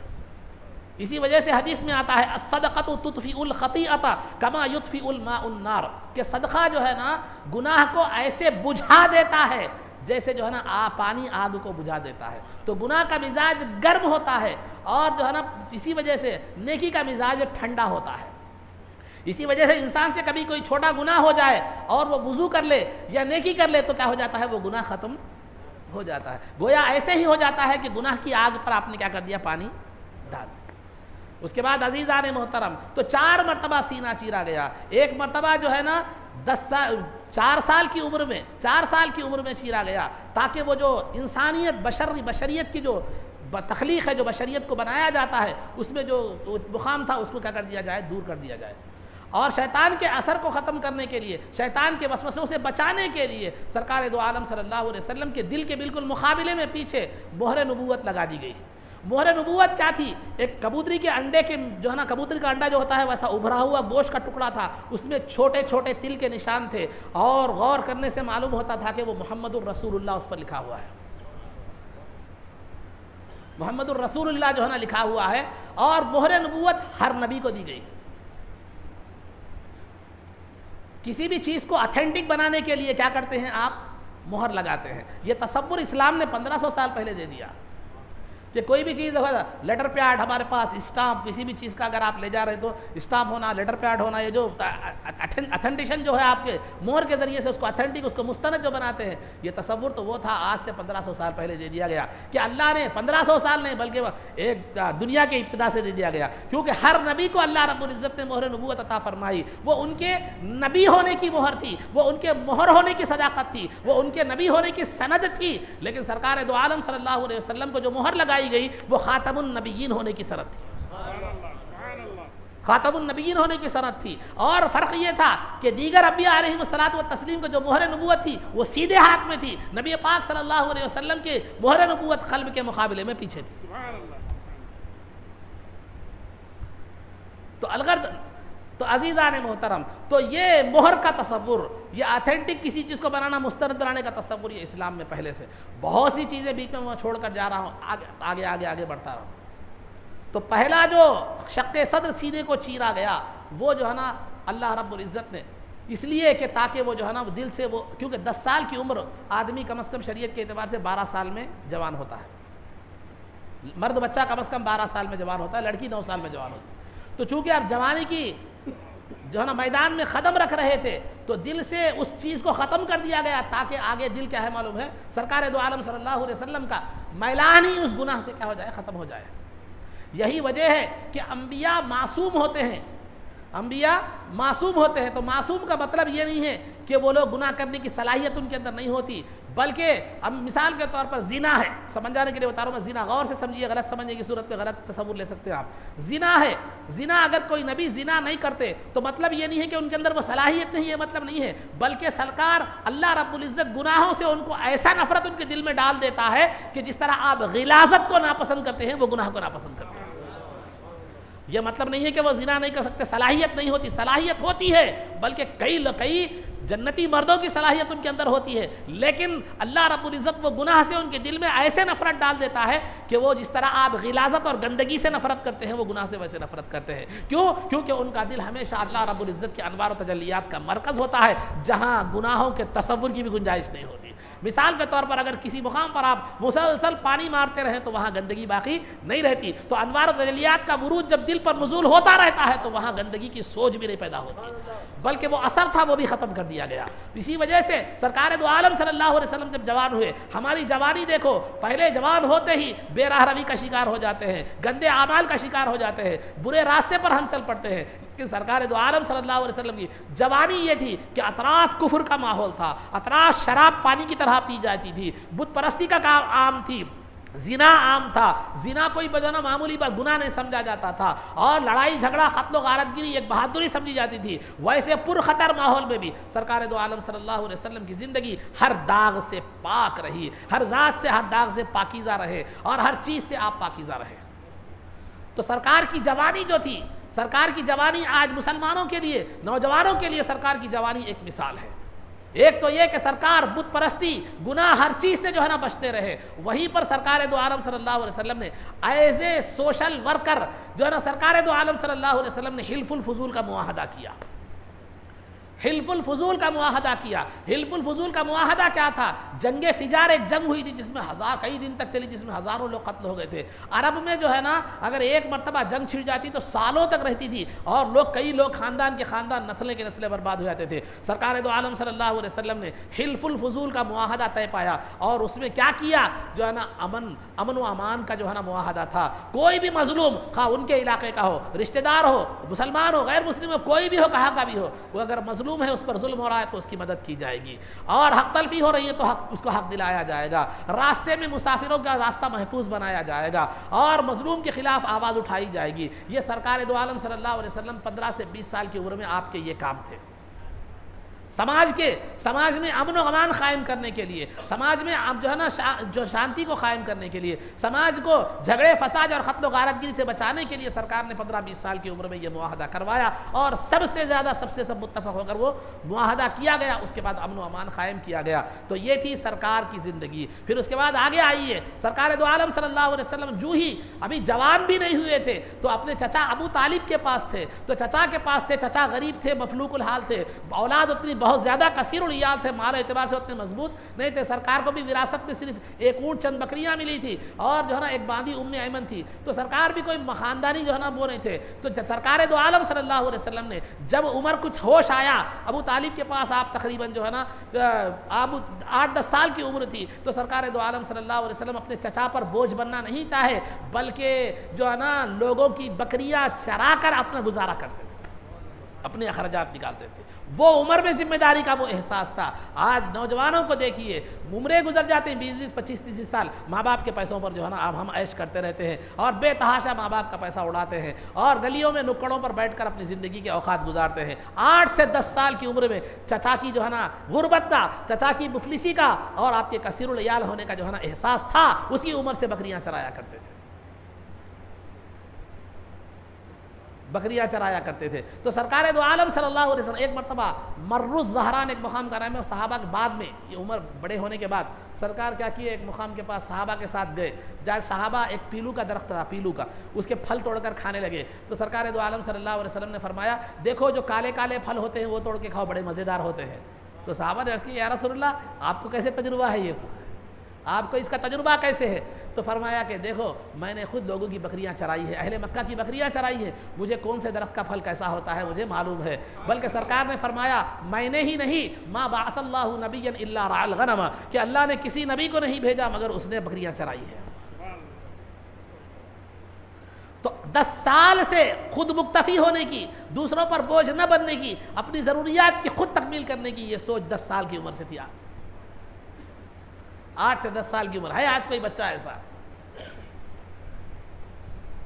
خیر سرکار یہ نہیں بول رہے کہ پڑھو نہ کو، کچھ بھی نہ کو، کمانے جاؤ، نہیں، فکر تو رکھنا کم از کم اپنی۔ فکر کا مطلب یہ ہے کہ بچوں کے لیے بھی یہ درس ہے کہ ماں باپ کا پیسہ بیجا مت لٹاؤ۔ جب ایک کاپی میں کام چل سکتا ہے تو 4 کاپیاں مت منگاؤ۔ ماں باپ پر غیر ضروری اخراجات مت ڈالو۔ ماں باپ کے پوزیشن کا، ان کے آمدنی کا، ان کے اخراجات کا، ان کی ضروریات زندگی کا لحاظ رکھو۔ یہیں سے سرکار دو عالم صلی اللہ علیہ وسلم درس دے رہے ہیں۔ جب جوان ہوئے تو آپ نے تجارت کو اپنا پیشہ بنایا، کبھی ملک شام جاتے، کبھی ملک یمن جاتے، کبھی بحرین تک آپ نے تجارت کی۔ ایک مرتبہ بحرین کے لوگ ایمان لانے کے لے کر آئے، تو سرکار نے بحرین کے مقامات کا ذکر فرمایا، وہ مقام وہاں ہے، وہاں ہے، یہاں ہے، وہاں ہے۔ تو لوگ پریشان ہو گئے کہ ہم وہاں رہ کر ہم آگے نہیں معلوم، سرکار کو ہمارے زیادہ معلوم۔ تو سرکار نے جوانی میں تجارت اپنائی، اور پھر کچھ اور جو ہے نا، جب بی بی خدیجہ رضی اللہ تعالیٰ عنہ سے نکاح ہوا تو نکاح کے بعد آپ جو ہے نا غار حرا میں تنہائی اختیار کرنے لگے، اللہ رب العزت کا ذکر کرنے لگے۔ غار حرا آج بھی سیڑھیاں بنا دی، لیکن چڑھنا آج بھی مشکل ہے، اتنا اونچائی پہ ہے، گھٹنے اچھے سلامت رہنے والوں کی بات ہے، جب تو سیڑھیاں اوڑیاں کچھ بھی نہیں تھے۔ وہ توشہ لے کر جاتے تھے، توشہ لے کر جاتے تھے، عبادت کرتے تھے وہاں غار حرا میں۔ پھر جب ختم ہوتا توشہ تو واپس آ کر توشہ لے جاتے تھے، بی بی خدیجہ رضی اللہ تعالیٰ عنہ خود جاتی تھی۔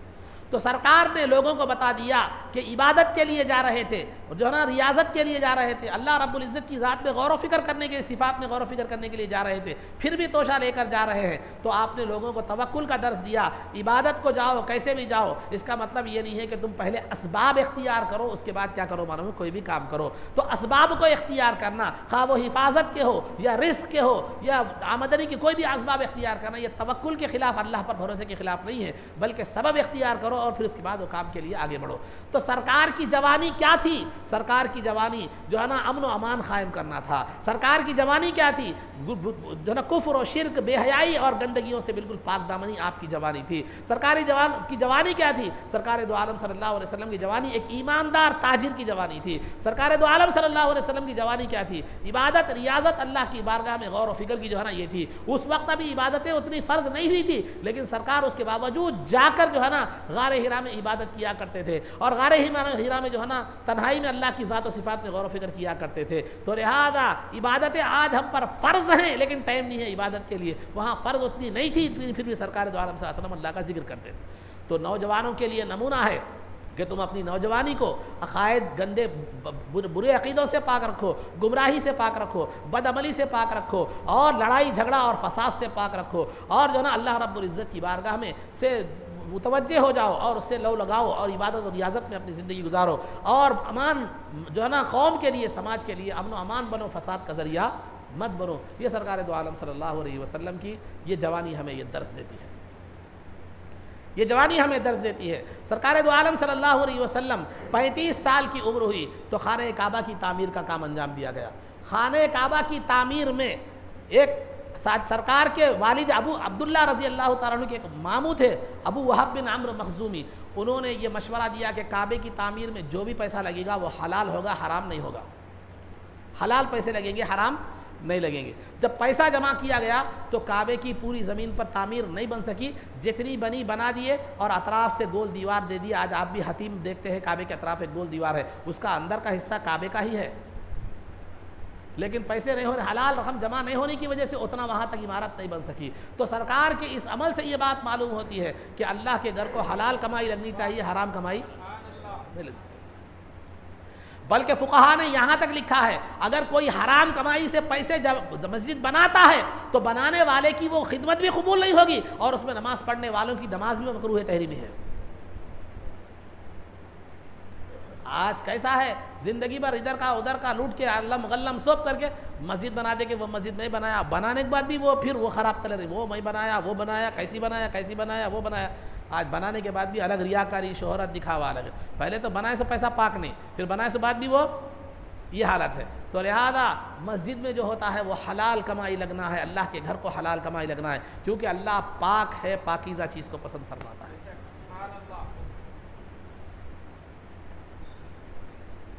اور عزیزان محترم، جب 40 سال کی عمر ہوئی تو 40 سال کی عمر ہونے کے بعد غار حرا میں آپ پر 5 آیتیں سورہ الق کی نازل ہوئی، وہی نازل ہونے کے بعد پھر 3 سال تک سرکار دو عالم صلی اللہ علیہ وسلم تبلیغ و اشاعت کا کام انجام دیتے رہے چھپ کر۔ پہلے آپ نے اپنے گھر والوں کو تبلیغ کلمے کی دعوت دی، پھر اس کے بعد باہر والوں کو دی۔ یہاں ایک ضروری بات میں آپ کے سامنے بتاتا ہوں، بہت سے علماء دیکھیے کبھی بھی کیا ہوتا معلوم، آدمی ایک ذہن رکھتا، خاص ذہن رکھے، اس پہ جدھر سے کھینچا ادھر سے دلیل لایا، وہ کھینچ کے لایا یا لگایا، وہ کھینچ کے لایا یا لگایا، وہ کھینچ کے لایا یا لگایا، یہ وہ جو ہے نا اس کی تقریر کیا کرتا، چنگم بنا دیتا، چنگم ادھر سے لایا کھینچ کے یہاں لگا دیا، ادھر سے کھینچا ادھر لگایا۔ علی رضی اللہ تعالیٰ عنہ کی فضیلت کو ثابت کرنے کے لیے کیا کہتے ہیں، دیکھو علی رضی اللہ تعالیٰ عنہ ابو بکر صدیق رضی اللہ تعالیٰ عنہ سے پہلے اسلام لائے، لہذا علی رضی اللہ تعالیٰ عنہ ابو بکر صدیق رضی اللہ تعالیٰ عنہ سے افضل ہوئے۔ یہ بات بتائی جاتی ہے عام طور پر۔ علی رضی اللہ تعالیٰ عنہ یہ شیعہ اور رافضی عقائد ہیں، یہ علی رضی اللہ تعالیٰ عنہ ابو بکر صدیق رضی اللہ تعالیٰ عنہ سے افضل ہوئے، کیوں؟ اس لیے کہ پہلے آپ ایمان لائے۔ اگر پہلے ایمان لانا ہی اگر اس کی دلیل ہے تو علی رضی اللہ تعالیٰ عنہ سے پہلے بی بی خدیجہ ایمان لائی تھی، اور پھر ان سے پہلے علی رضی اللہ تعالیٰ عنہ سے پہلے ورقہ بن نوفل جو بی بی خدیجہ کے چچیرے بھائی تھے وہ ایمان لائے تھے۔ آپ کیا کہتے ہیں؟ تو کیا یہ لوگ علی رضی اللہ تعالیٰ عنہ سے افضل ہیں؟ مسئلہ یہ نہیں تھا، پہلے بعد میں سرکار نے پہلے گھر والوں کو دعوت دی۔ گھر والوں میں کون تھے؟ بی بی خدیجہ تھے، علی رضی اللہ تعالیٰ عنہ اگرچہ کہ چچیرے بھائی تھے لیکن سرکار کی زیر پرورش تھے۔ ورقہ بن نوفل بھی جو ہے نا چچازاد بھائی تھے بی بی خدیجہ رضی اللہ تعالیٰ کے سسرالی رشتہ دار تھے. تو یہ پہلے سرکار نے گھر والوں کو دیا, جب گھر والے ایمان لائے تو بعد میں ابو بکر صدیق رضی اللہ تعالیٰ, تو دعوت بعد میں ملی تو ظاہر سی بات ہے ایمان بعد میں لائیں گے. ہاں اگر دونوں کو دعوت ایک ساتھ ملتی, اب ابو بکر صدیق رضی اللہ تعالیٰ عنہ انکار کر دیتے, علی رضی اللہ تعالیٰ عنہ مان لیتے, تو یہ علی رضی اللہ تعالیٰ عنہ کی فضیلت تھی. دعوت بعد میں ملی تو ظاہر سی بات ہے ایمان بھی بعد میں. تو اس کو فضیلت بنانے کی کیا بات ہے؟ یا تو علم نہیں ہوتا, یا تو ہوتا بھی ہے تو علم میں خیانت کرتے ہیں. اگر ایمان پہلا لانا ہی اگر فضیلت کی بات ہے تو پھر حضرت علی رضی اللہ تعالیٰ عنہ سے افضل بی بی خدیجہ رضی اللہ تعالیٰ عنہ, اور بی بی خدیجہ اور علی رضی اللہ تعالیٰ عنہ سے افضل ورقہ بن نوفل ہے جو بی بی خدیجہ رضی اللہ تعالیٰ عنہ کے چچیرے بھائی ہیں. ایسا نہیں ہے, بلکہ علی رضی اللہ تعالیٰ عنہ افضل ان سب سے افضل ہے, مگر ان سے افضل جو ہے نا عثمان رضی اللہ تعالیٰ عنہ, ان سے افضل عمر رضی اللہ تعالیٰ عنہ, ان سے افضل ابو بکر صدیق رضی اللہ تعالیٰ عنہ. یہ تینوں کے بعد امت میں سب سے زیادہ آدم علیہ السلام سے لے کر قیامت تک امت میں سب سے زیادہ افضل حضرت علی رضی اللہ عنہ. تو ضرورت اس بات کی ہے کہ ہوم ورک اچھی طرح کر لینا چاہیے. تقریر کرنے سے پہلے ماحول کا جو ہے نا جائزہ لینا چاہیے. اپنی بات کو, اپنے مطمع نظر کو, نقطۂ نظر کو ثابت کرنے کے لیے جھوٹ, غلط بیانی سے کام لینا یہ علمی خیانت ہے, اللہ کے پاس جواب دہی بھی ہوگی. تو سرکار نے 3 سال تک خاموشی سے نماز, شیب ابی طالب جو مکہ مکرمہ کے قریب میں ایک گھاٹی تھی, وہاں پر جا کر چھپ کر نماز پڑھا کرتے تھے, چھپ کر نماز پڑھا کرتے تھے.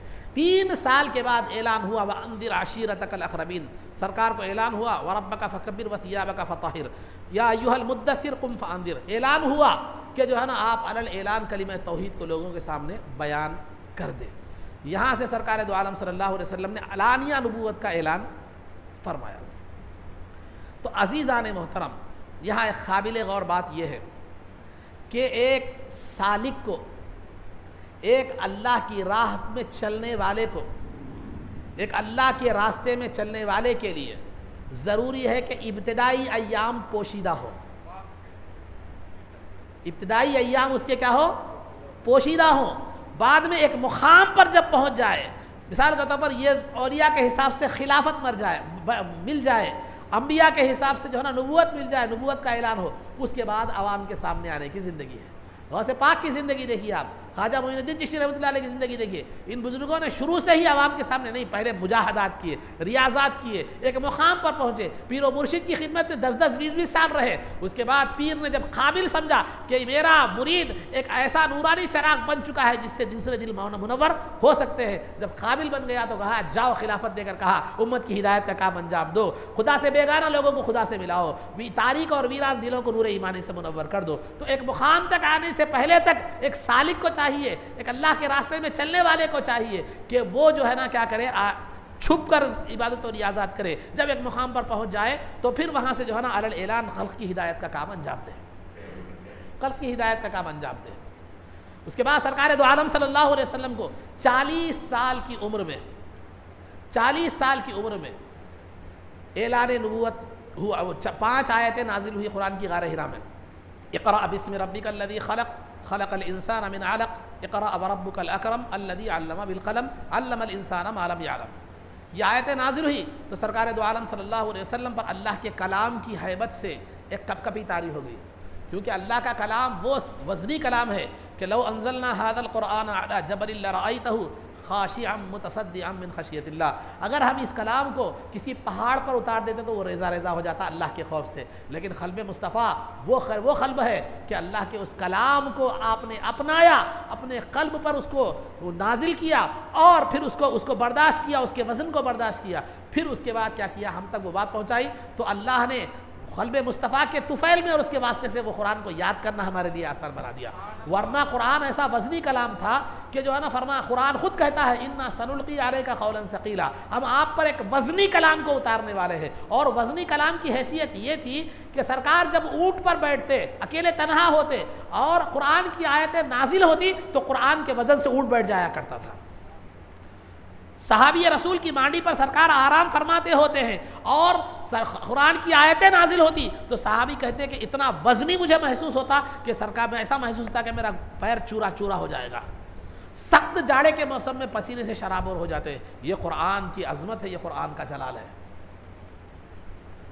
تو سرکار پر جب قرآن نازل ہوا تو آپ پر ایک کپکپی طاری ہو گئی، کیونکہ اللہ کا کلام سرکار کے قلب پر پہلی مرتبہ نازل ہوا۔ اس کے بعد جو ہے نا اس کے بعد نازل ہوتا رہا۔ بی بی خدیجہ رضی اللہ تعالیٰ عنہ سے نکاح ہو چکا تھا، 40 سال کی عمر تھی قرآن جب نازل ہوا، تو بی بی خدیجہ رضی اللہ تعالیٰ عنہ سے نکاح 25 سال میں ہو گیا تھا۔ تو لہذا آ کر کہنے لگے زملونی زملونی، مجھے چادر اڑاؤ مجھے چادر اڑاؤ۔ جب کچھ افاقہ ہوا، وہ ہیبت وہ روب وہ جلال قرآن کا عظمت کا جلال جو تھا وہ ختم ہو گیا، تو پھر جو ہے نا بی بی خدیجہ رضی اللہ تعالیٰ عنہ سے آپ نے کہا کہ مجھے خوف ہو گیا تھا کہ کہیں میری جان نہ نکل جائے،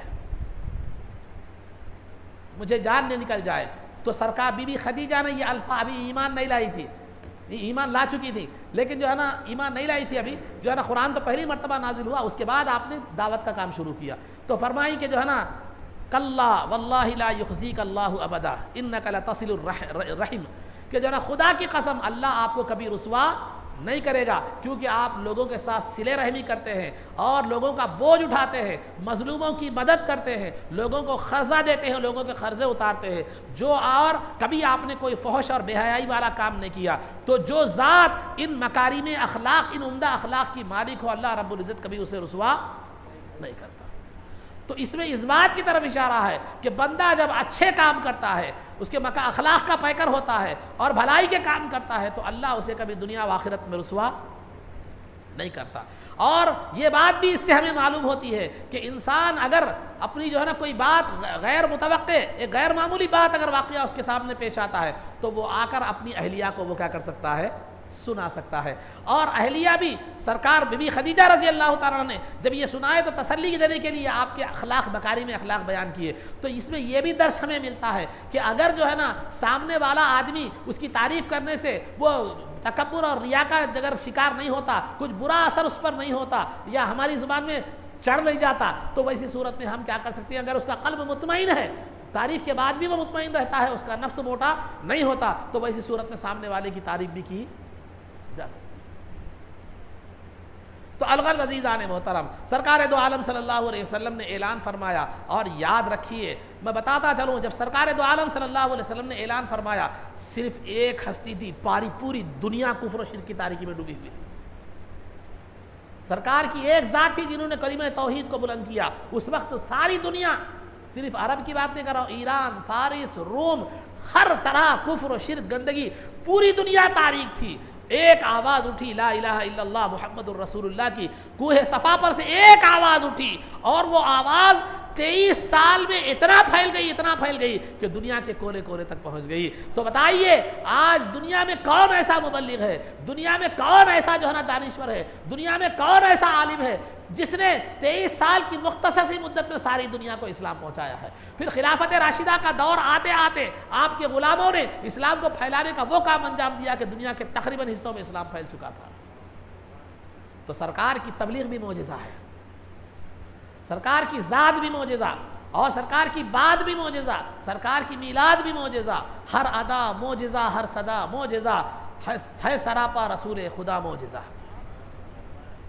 تو الغرض عزیزان محترم، یہ سرکار دو عالم صلی اللہ علیہ وسلم نے اعلان نبوت فرمایا۔ اس کے بعد آپ پر بھی ظلم ہوئے، ذہنی تکلیفیں، جسمانی تکلیفیں، راستے میں کانٹا بچھا دیا جانا، گندگی لا کر ڈال دینا، آپ کے غلاموں کو تپتی ہوئی ریت پر سلا دینا، طرح طرح کی تکلیفیں دینا، ہر طرح کی تکلیف، ہر طرح سے آپ کو ذہنی طور پر، قلبی طور پر، جسمانی طور پر ہر طرح سے آپ کو جو ہے نا ستایا گیا۔ جب تکلیف انتہا کو پہنچ گئی تو سرکار دو عالم صلی اللہ علیہ وسلم نے اپنے غلاموں کو ہجرت کرنے کا حکم دیا، اپنے غلاموں کو ہجرت کرنے کا حکم دیا، اور آپ کے غلام حبشہ کی جانب ہجرت کیے۔ حبشہ کی جانب کیا ہے، آپ کے غلاموں کو ہجرت کرنے کا حکم دیا، ایک نہیں 2 مرتبہ ہجرت کیے۔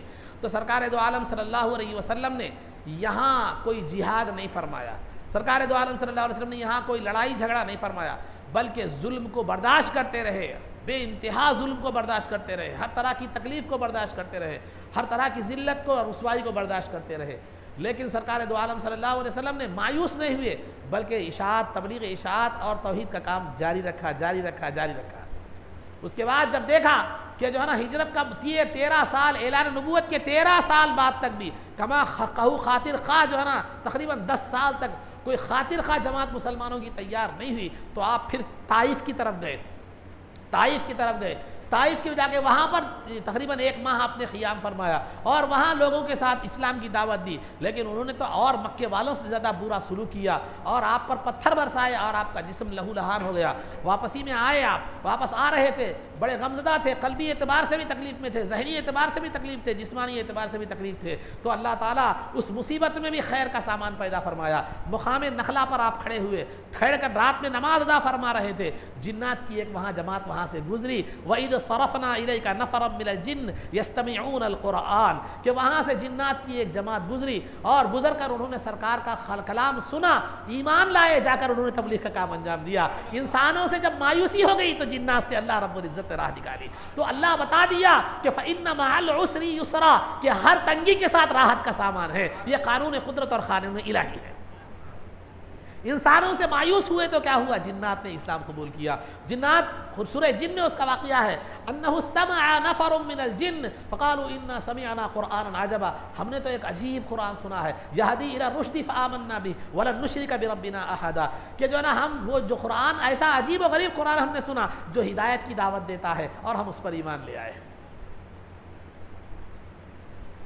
اس کے بعد جب یہ تکالیف تھے، طائف کا وہ حال ہوا، مکے کا یہ حال تھا، خاطر خواہ فائدہ نہیں ہوا، تو سرکار دو عالم صلی اللہ علیہ وسلم، ظاہر سی بات ہے ایک انسانی پہلو بھی تھا آپ کی زندگی میں، تو انسان جب ہر طرف سے مایوسی، نا امیدی اگر ہو جائے تو انسان جو ہے مایوس ہو جاتا ہے تھوڑا، تو سرکار دو عالم صلی اللہ علیہ وسلم بھی تھوڑا غمزدہ ہو گئے تھے، تھوڑا مایوسی کی کیفیت آ گئی تھی، تو اللہ رب العزت نے سرکار دو عالم صلی اللہ علیہ وسلم کو یہ دکھانے کے لیے کہ ما ودعک ربک وما قلی، کہ آپ کے رب نے آپ کو نہیں چھوڑا، آپ کا رب آپ سے جدا نہیں ہوا، آپ کی نظر کرم آپ سے، اپنے آپ کے رب کی نظر کرم آپ سے نہیں ہٹی، یہ بتانے کے لیے اللہ رب العزت نے معراج کا سفر کروایا، معراج کا سفر کروا کر اپنی بارگاہ میں بلایا اور دیدار سے مشرف فرما کر بتا دیا کہ دنیا اگر آپ کو فراموش کر دے تو کیا ہوا، آپ کے رب نے کبھی آپ کو فراموش نہیں کیا، آپ کے رب نے آپ کو فراموش نہیں کیا۔ اس کے بعد جو ہے نا حج کا موقع تھا، حج کے موقع پر زمانہ جاہلیت سے ہی حج ہوتا ہے لیکن طریقہ الگ تھا، تو لہذا ہر طرف سے لوگ حج کے لیے آتے تھے،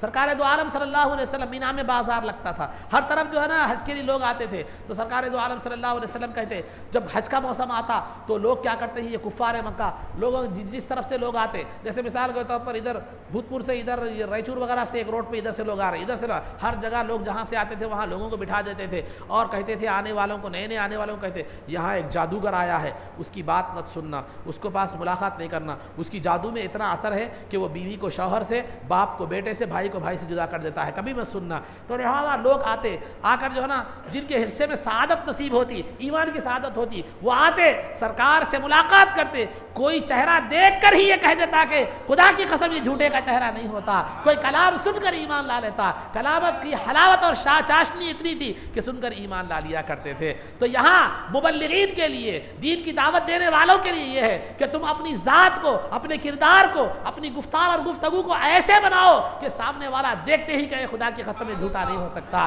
خدا کی قسم یہ اللہ والا ہے، خدا کی قسم حقیقت میں یہ دین کا داعی ہے، خدا کی قسم حقیقت میں اس کی گفتگو حق پر مبنی ہے، خدا کی قسم اس کی زبان سے خدا بولتا ہے، یہ کردار اپنا بناؤ۔ یہاں تو سیاسی جماعتوں، دینی جماعتوں میں جتنی سیاست ہے باہر کی جماعتوں میں اتنی سیاست نہیں ہے، سیاسی جماعتوں میں اتنی سیاست نہیں ہے، کیونکہ شیطان یہاں زیادہ زور لگاتا ہے کہ ان کو بھٹکا دے تو ایک امت، بڑی امت بھٹک جاتی ہے، کیونکہ ان کے متبعین بھٹک جاتے ہیں۔ عالموں کے پاس، مشائخوں کے پاس شیطان بہت رہتا، میں اس سے جدا نہیں ہوں، سمجھے بھی، میں بول رہا ہوں تو یہ مطلب نہیں ہے کہ میں پاک باز ہوں، تو ہر ایک کے پاس شیطان ان پہ زیادہ زور لگاتا، کیوں؟ انہوں ایک بھٹک گئے بولے تو کئیوں کو لے کے گرتے، ہم تو ڈوبے ہیں سنم تمہیں بھی لے ڈوبیں گے، تو انہوں اکیلے لے ڈوبتے، دوسروں کو لے کے ڈوبتے، نیا پوری نیا لے کے ڈوبتے، ڈرائیور گیا تو بس بھی چلے آتی، ڈرائیور اگر صحیح ڈرائیو نہیں کرا تو گھائی میں بس گر کے سب چلے آتے، تو لہذا جو ہے تو یہ زیادہ یہ ہوتا ہے۔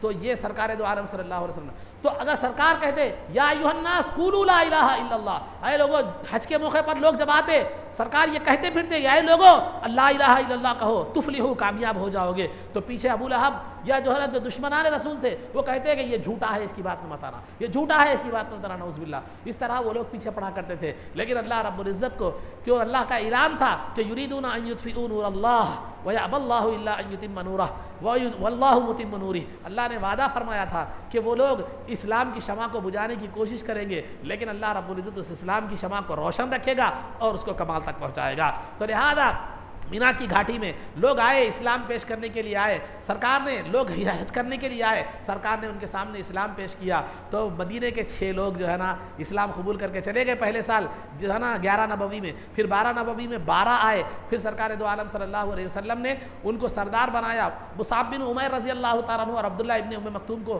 معلم بنا کر بھیجا۔ تو اسلام میں ایمان کے بعد تعلیم کی بہت زیادہ اہمیت ہے۔ سرکار نے بھی مکے میں جب مسلمان کو دعوت دی، مسلمانوں کی چھوٹی سی جماعت قائم ہو گئی، تو سرکار نے پہلا جو کام کیا دین کے لیے، مسجد اور مدرسے کو ہمیشہ اسلام میں بڑی اہمیت دی گئی ہے۔ پہلے سرکار جہاں بھی جاتے مسجد بناتے، اور مسجد بنانے سے پہلے مدرسے کا انتظام کرتے۔ پہلے زید بن مکے میں پہلے سے تو مسجد حرام تھی ہی تھی، لیکن سرکار نے جو ہے نا تعلیم کا انتظام فرمایا بیت ارقم میں۔ بیت ارقم صفا کی جو پہاڑی جہاں سے آپ صحیح کرتے ہیں وہاں پر دار ارقم تھا، وہاں پر آپ نے پہلا مدرسہ کھولا، صحابہ کو تعلیم و تربیت کا انتظام کروایا۔ اسی طرح جب مدینے میں اسلام کو پھیلا، اسلام پہنچا، تو مصعب بن عمیر عبداللہ ابن ام مکتوم کو سرکار نے بھیجا معلم بنا کر، ان لوگوں نے جا کے تعلیم دی، ایمان کی تبلیغ کی، سرکار کی توحید کی تبلیغ کی۔ سرکار ہجرت کر کے آنے تک سارا مدینہ تقریباً بہت سے لوگ یا تو اسلام لا چکے تھے یا سرکار کی خوبیوں کی وجہ سے سرکار کی دیکھنے کے منتظر تھے۔ سرکار کی مدینے کے بعض گھروں میں تو ایمان پہنچ چکا تھا، لیکن ہر گھر میں سرکار کی تعریف، سرکار کی صلاحیتیں، سرکار کی عظمتیں، سرکار کی فضیلتیں پہنچ گئی تھی سرکار کے تشریف لانے سے پہلے۔ تو اسلام میں ایمان کے بعد سب سے پہلے جو ہے نا علم کا اہمیت دی گئی ہے، تو مسلمان سب سے پہلے علم دین حاصل کرے تو بے رحمی سے بھی بچے گا، بھٹکنے سے بھی بچے گا۔ آج ہمارے پاس جتنے جھگڑے فسادات جتنے بھی ہے، وہ ایک تو علم نہیں ہونے کی وجہ سے، دوسرا نفس پرستی کی وجہ سے۔ ہمارے پاس اچھے برے کی تمیز نہیں ہے، کون اچھا ہے کون برا ہے، کون گمراہ ہے کون ہدایت یافتہ ہم کو نہیں معلوم، جہاں دکھے چلے جا رہے ہیں، جہاں دکھے چلے جا رہے ہیں، جہاں رنگین پگڑی دکھی چلے جا رہے ہیں۔ نہیں، ویسا نہیں، پہلے دیکھو ان ہدایت یافتہ بھی ہے یا نہیں ہے۔ یہ چمک دمک کو دیکھ کر جانا یہ بچوں کا کام ہے، عقل مندوں کا کام نہیں ہوتا۔ عقل مند انسان وہ ہوتا ہے جو حقیقت پر نظر رکھ کر جاتا ہے، حقیقت پر نظر رکھتا ہے۔ تو لہذا اسلام میں سرکار نے بتا دیا کہ دیکھو سب سے پہلے جو نا مدرسہ قائم کرنا، اس کے بعد مسجد قائم کرنا۔ مسجد تو مسجد قباء بعد میں بنی، مسجد نبوی بعد میں بنی، لیکن اس سے پہلے معلمین کو سرکار نے بھیج دیا، مدرسے کا قیام عمل میں لایا گیا۔ کیوں؟ کیونکہ مسجد اگر مدرسہ ہو تو ہی لوگ مسجد کی طرف آئیں گے، مسجد اگر مدرسہ نہ ہو تو لوگ مسجد کی طرف کیسے آئیں گے؟ علماء نکلیں گے، علماء قوم کو تبلیغ کریں گے، توجہ دلائیں گے، تو پھر وہ قوم جو ہے نا مسجد کی طرف آئے گی، اللہ تعالیٰ کے احکامات کی طرف آئے گی۔ تو عزیزان محترم، مسلمانوں کو مسجد تک لانے والے مدرسے ہی ہیں اور علماء اکرام ہی ہیں، اور مسلمانوں کو گڑھے میں ڈالنے والے بھی یہی لوگ ہیں۔ صحیح ہو تو صحیح، غلط ہو تو غلط، صحیح ہو تو صحیح، غلط ہو تو غلط۔ تو الغرض عزیزان محترم بتلانا یہ مقصود ہے کہ سرکار دو عالم صلی اللہ علیہ وسلم مدینے میں جب اسلام پھیلا، پھر سرکار دو عالم صلی اللہ علیہ وسلم تشریف لائے، تو پھر مدینے کا حال الگ تھا۔ اس وقت تک ابھی جہاد کا حکم نہیں آیا تھا، مکے میں بھی کفار و مشرکین ستاتے رہے، پھر مدینے کو جب ہجرت کر کے چلے گئے وہاں بھی ستاتے رہے، وہاں بھی انہوں نے پیچھا نہیں چھوڑا۔ تو پھر اب دیکھا کہ یہ سننے والی قوم نہیں ہے، تو اس کے بعد اللہ رب العزت نے جہاد کا حکم دیا، ظلم کو روکنے کے لیے اور امن کو قائم کرنے کے لیے، فساد کو ختم کرنے کے لیے جہاد کا حکم دیا گیا۔ تو سرکار کی سیرت میں یہ بات بتائی گئی ہے، جب تک تم کمزور ہو وہاں اگر خلاف میں آواز اٹھانا یہ خود کشیدگی کے مترادف ہے۔ تم کمزور ہو، کہیں پر ماحول تمہارے خلاف ہے، تم دشمنوں میں گھرے ہوئے ہو، تو سرکار کی سیرت یہ کہتی ہے کہ مصلحت کا راستہ اختیار کرو، اپنے آپ کو مضبوط کرو، اپنے آپ کو متحد کرو۔ جب تم ایک مقام پر آ جاؤ تو پھر اس کے بعد وہ دیگر بات ہے، وہ دیگر ضروریات ہے، وہ دیگر چیزیں ہیں۔ مدینے میں آنے کے بعد بھی اگر ستانا شروع کیا گیا، ستانا نہیں چھوڑا گیا، تو پھر اس کے بعد جہاد کا حکم دیا گیا، اور پہلی جو جنگ ہوئی جنگ بدر ہوئی۔ پہلی جو جنگ ہوئی جنگ بدر ہوئی، اور جنگ بدر میں جو ہے نا مسلمانوں کی تعداد 313 تھی اور کفار کی تعداد جو ہے نا تقریباً 1000 تھی۔ وہ پورے مسلح تھے، مسلمان لڑنے کے ارادے سے نہیں گئے تھے، وہ بار بار ستا رہے تھے، تو ان کا ایک تجارتی قافلہ آ رہا تھا، انہیں ایک دھچک پہنچانے کے لیے، کہ انہیں یہ فیل کرانے کے لیے کہ دیکھو تم ابھی بھی ستانا نہیں چھوڑو گے تو پھر تمہارے تجارتی قافلے ادھر سے جاتے ہیں، ہم بھی تمہیں ستا سکتے ہیں۔ یہ تصور دینے کے لیے جو ہے نا یہ مسلمانوں نے یہ کیا تھا، لڑنے کا ارادہ نہیں تھا، لیکن ہوا یہ کہ حالات ایسے بن گئے، تفصیلات ہیں اس کے، جنگ بدر ہو گئی اور مسلمانوں کو فتح نصیب ہوئی، اور جو ہے نا دشمنان اسلام کو کیا ہو گئی، شکست نصیب ہوئی، اور اس میں کئی لوگ جو ہے قید ہو کر آ گئے، کئی لوگ قتل ہو گئے، سرغنے بڑے بڑے تھے، 70 قتل ہو گئے، 70 جو ہے نا قید ہو کے آ گئے۔ اب قیدیوں کے بارے میں کیا ہوا؟ مشورہ ہوا، قیدیوں کے بارے میں مشورہ ہوا۔ کیا مشورہ ہوا؟ قیدیوں کے ساتھ کیا کیا جائے؟ تو عمر رضی اللہ عنہ نے کہا کہ ایک قیدی کا رشتہ دار اسی کو قتل کرے گا، اس کا رشتہ دار ہی اسے قتل کرے گا، اس کا رشتہ دار ہی اسے کیا کرے گا؟ قتل کرے گا۔ جبکہ ابو بکر صدیق رضی اللہ عنہ کی رائے یہ تھی کہ یہ ہماری ہی قوم کے لوگ ہیں، انہیں چھوڑ دیتے ہیں، کچھ فدیہ وغیرہ لے کر، پیسے لے کر چھوڑ دیتے ہیں، اور جو ہے نا پیسے ہمارے جہاد کے لیے وغیرہ سامان کے لیے کام آئیں گے، اور دوسرا جو ہے نا ہو سکتا ہے اللہ کر انہیں توفیق دے ایمان کی تو یہ ہمارے ساتھ ہو جائیں گے۔ اور ان میں سے کچھ لوگ، ایک تھوڑے سے لوگوں کا یہ بھی تھا کہ دنیاوی جو ہے نا وہ تھا، مقصد تھا کہ پیسہ مال کی طرف کیا ہے تھوڑی رغبت تھی مشورہ دینے والوں میں۔ جو قتل کے خلاف جو لوگ تھے وہ دو حصوں میں بٹے ہوئے تھے۔ اکثریت کا مقصد یہ تھا کہ مال و دولت آ جائے تو اسلام کے لیے ایک مدد ہو جائے گی، پھر وہ لوگ اگر زندگی رہی تو ایمان لائیں گے، پھر وہ ہمارے ساتھ شامل ہو جائیں گے، ہماری قوم کے لوگ ہیں۔ اور اس میں سے تھوڑے سے لوگوں کا یہ خیال تھا کہ مال حاصل ہو جائے گا، پیسے حاصل ہو جائیں گے، قتل کے خلاف لوگوں میں سے عمر رضی اللہ عنہ اور چند لوگ کیا معلوم ہے وہ تھے کہ قتل کے تائید میں تھے۔ تو سرکار دو عالم صلی اللہ علیہ وسلم نے بھی ابو بکر صدیق رضی اللہ عنہ کے مشورے کو پسند کیا اور ان کے لیے فدیہ مقرر کیا۔ 1000 سے 4000 تک ایک آدمی فدیہ دے گا، اور جو فدیہ نہ دے سکے وہ کیا کرے گا معلوم ہے، اس کو کم دے سکتا ہے، اس کو کم لے کر چھوڑ دیا گیا۔ یا جو ہے نا جو بالکل نہیں دے سکتا وہ مسلمانوں کے اگر پڑھا لکھا ہے تو 10 بچوں کو کیا کرے گا، وہ تعلیم دے گا، پڑھائے گا۔ لیکن فیصلہ تو یہ ہوا، لیکن اللہ رب العزت نے قرآن کریم کی آیت نازل فرمائی اور فرمایا کہ ما کان لنبی ان یکون له اسرى حتى یثخن فی الارض تریدون عرض الدنیا واللہ یرید الآخرہ، کہ اللہ رب العزت نے قرآن کریم کی آیت نازل فرمائی، اور جو لوگ اس میں دنیا کی پیسے لینے میں دنیا کا طلب رکھتے تھے ان کو ڈانٹ ڈپٹ کی اللہ رب العزت نے، اور عمر فاروق رضی اللہ تعالیٰ عنہ کی رائے کی تائید کی، عمر فاروق رضی اللہ تعالیٰ عنہ کی رائے کی تائید کی۔ اب یہاں ایک معاملہ یہ ہے کہ ابتدائی دور میں، ابتدائی کار میں، جبکہ اسلام کا غلبہ نہ ہو، اسلام اپنے غلبے کی راہ پر چل رہا ہو، تو وہاں نرمی اور مصلحت نہیں بلکہ سختی سے تھوڑا کام لینا چاہیے تاکہ دشمن پر رعب برقرار رکھا جا سکے۔ اس کے بعد جب غلبہ ہو جائے تو پھر اس کے بعد مصلحت کی بات ہے، حکمت کی بات ہے، وہ دیگر باتیں ہیں۔ اور دشمن وہ اس وقت تک کسی کو بھی، خواہ وہ دشمن ہو دوست ہو، اس وقت تک اس کو جو ہے نا اس سے جنگ کرنے کی اجازت نہیں ہے جب تک کہ وہ پہل نہ کرے اور ظلم نہ کرے اور ظالمانہ حیثیت سے تم پر نہ آئے۔ اپنی طرف سے پہل کرنے کی اجازت نہیں ہے۔ اس کے بعد جنگ بدر ہوئی، جنگ بدر میں جو ہے نا شکست ہوئی دشمنان اسلام کو، پھر اس کے بعد ان لوگوں کو بہت بڑا دھکا لگا، بہت سے بڑے بڑے سردار شہید ہو گئے تھے، وہ قتل ہو گئے تھے۔ پھر انہوں نے تجارت کا جو سامان تھا وہ بہت سارا پیسہ جمع کیا، جنگ احد میں انہوں نے کیا کی، جنگ کی۔ جنگ احد میں پھر جو ہے نا جنگ احد کا جب بات آئی تو مسلمانوں سے سرکار نے کیا کیا معلوم ہے، مشورہ کیا کہ مدینے میں رہ کر لڑا جائے یا مدینے سے باہر نکل کر یہ جنگ لڑی جائے۔ سرکار دو عالم صلی اللہ علیہ وسلم ایک منافق تھا عبداللہ بن ابی، اس سے بھی آپ نے مشورہ کیا اگرچہ کہ منافق تھا۔ تو سرکار دو عالم صلی اللہ علیہ وسلم نے اپنے اس عمل سے بتا دیا اگر کوئی غیر مسلم سیاسی سمجھ رکھتا ہے، جنگی سمجھ رکھتا ہے تو ضرورت پڑنے پر اس سے بھی مشورہ لیا جا سکتا۔ تو عبداللہ بن ابی جو منافقین کا سردار تھا اس نے بھی کہا کہ مدینے میں رہ کر ہی لڑیں گے، مدینے میں رہ کر ہی لڑیں گے۔ سرکار کی بھی یہی خیال تھا، لیکن بعض بڑے بڑے بزرگ اور بعض نوجوان جو جنگ بدر میں شریک نہیں ہوئے تھے ان کی خواہش تھی کہ مدینے سے باہر جا کر لڑا جائے۔ آخرکار احد کے میدان میں جنگ ہوئی۔ سرکار دو عالم صلی اللہ علیہ وسلم نے پیچھے ایک جبل الرومات نامی آج بھی پہاڑ موجود ہے، وہاں پر پیچھے سے دشمن کے حملے کا خوف تھا، 50 تیر اندازوں کو سرکار نے کیا کیا معلوم ہے، وہاں ٹھہرا کر دیا اور کہا کسی بھی حال میں تم یہ پہاڑ سے نہیں اترنا، کسی بھی حال میں تم اس پہاڑ سے نہیں اترنا۔ تو شروع میں تو جنگ احد میں فتح نصیب ہوئی، اس کے بعد جو ہے مسلمان سمجھ گئے کہ اب ہم جیت گئے ہیں، تو مال غنیمت کو حاصل کرنے کے لیے کیا کرے پہاڑ سے اتر گئے. اس کے امیر وہ 50 تیر اندازوں کے امیر جو عبداللہ بن جبیر رضی اللہ تعالیٰ عنہ, انہوں نے بارہا منع کیا لیکن 40 لوگ اتر گئے, 10 لوگ قائم رہے. دشمن نے موقع پا کر پیچھے سے حملہ کر دیا, وہ 10 صحابہ شہید ہو گئے. پھر مسلمانوں کی فتح شکست میں تبدیل ہو گئی.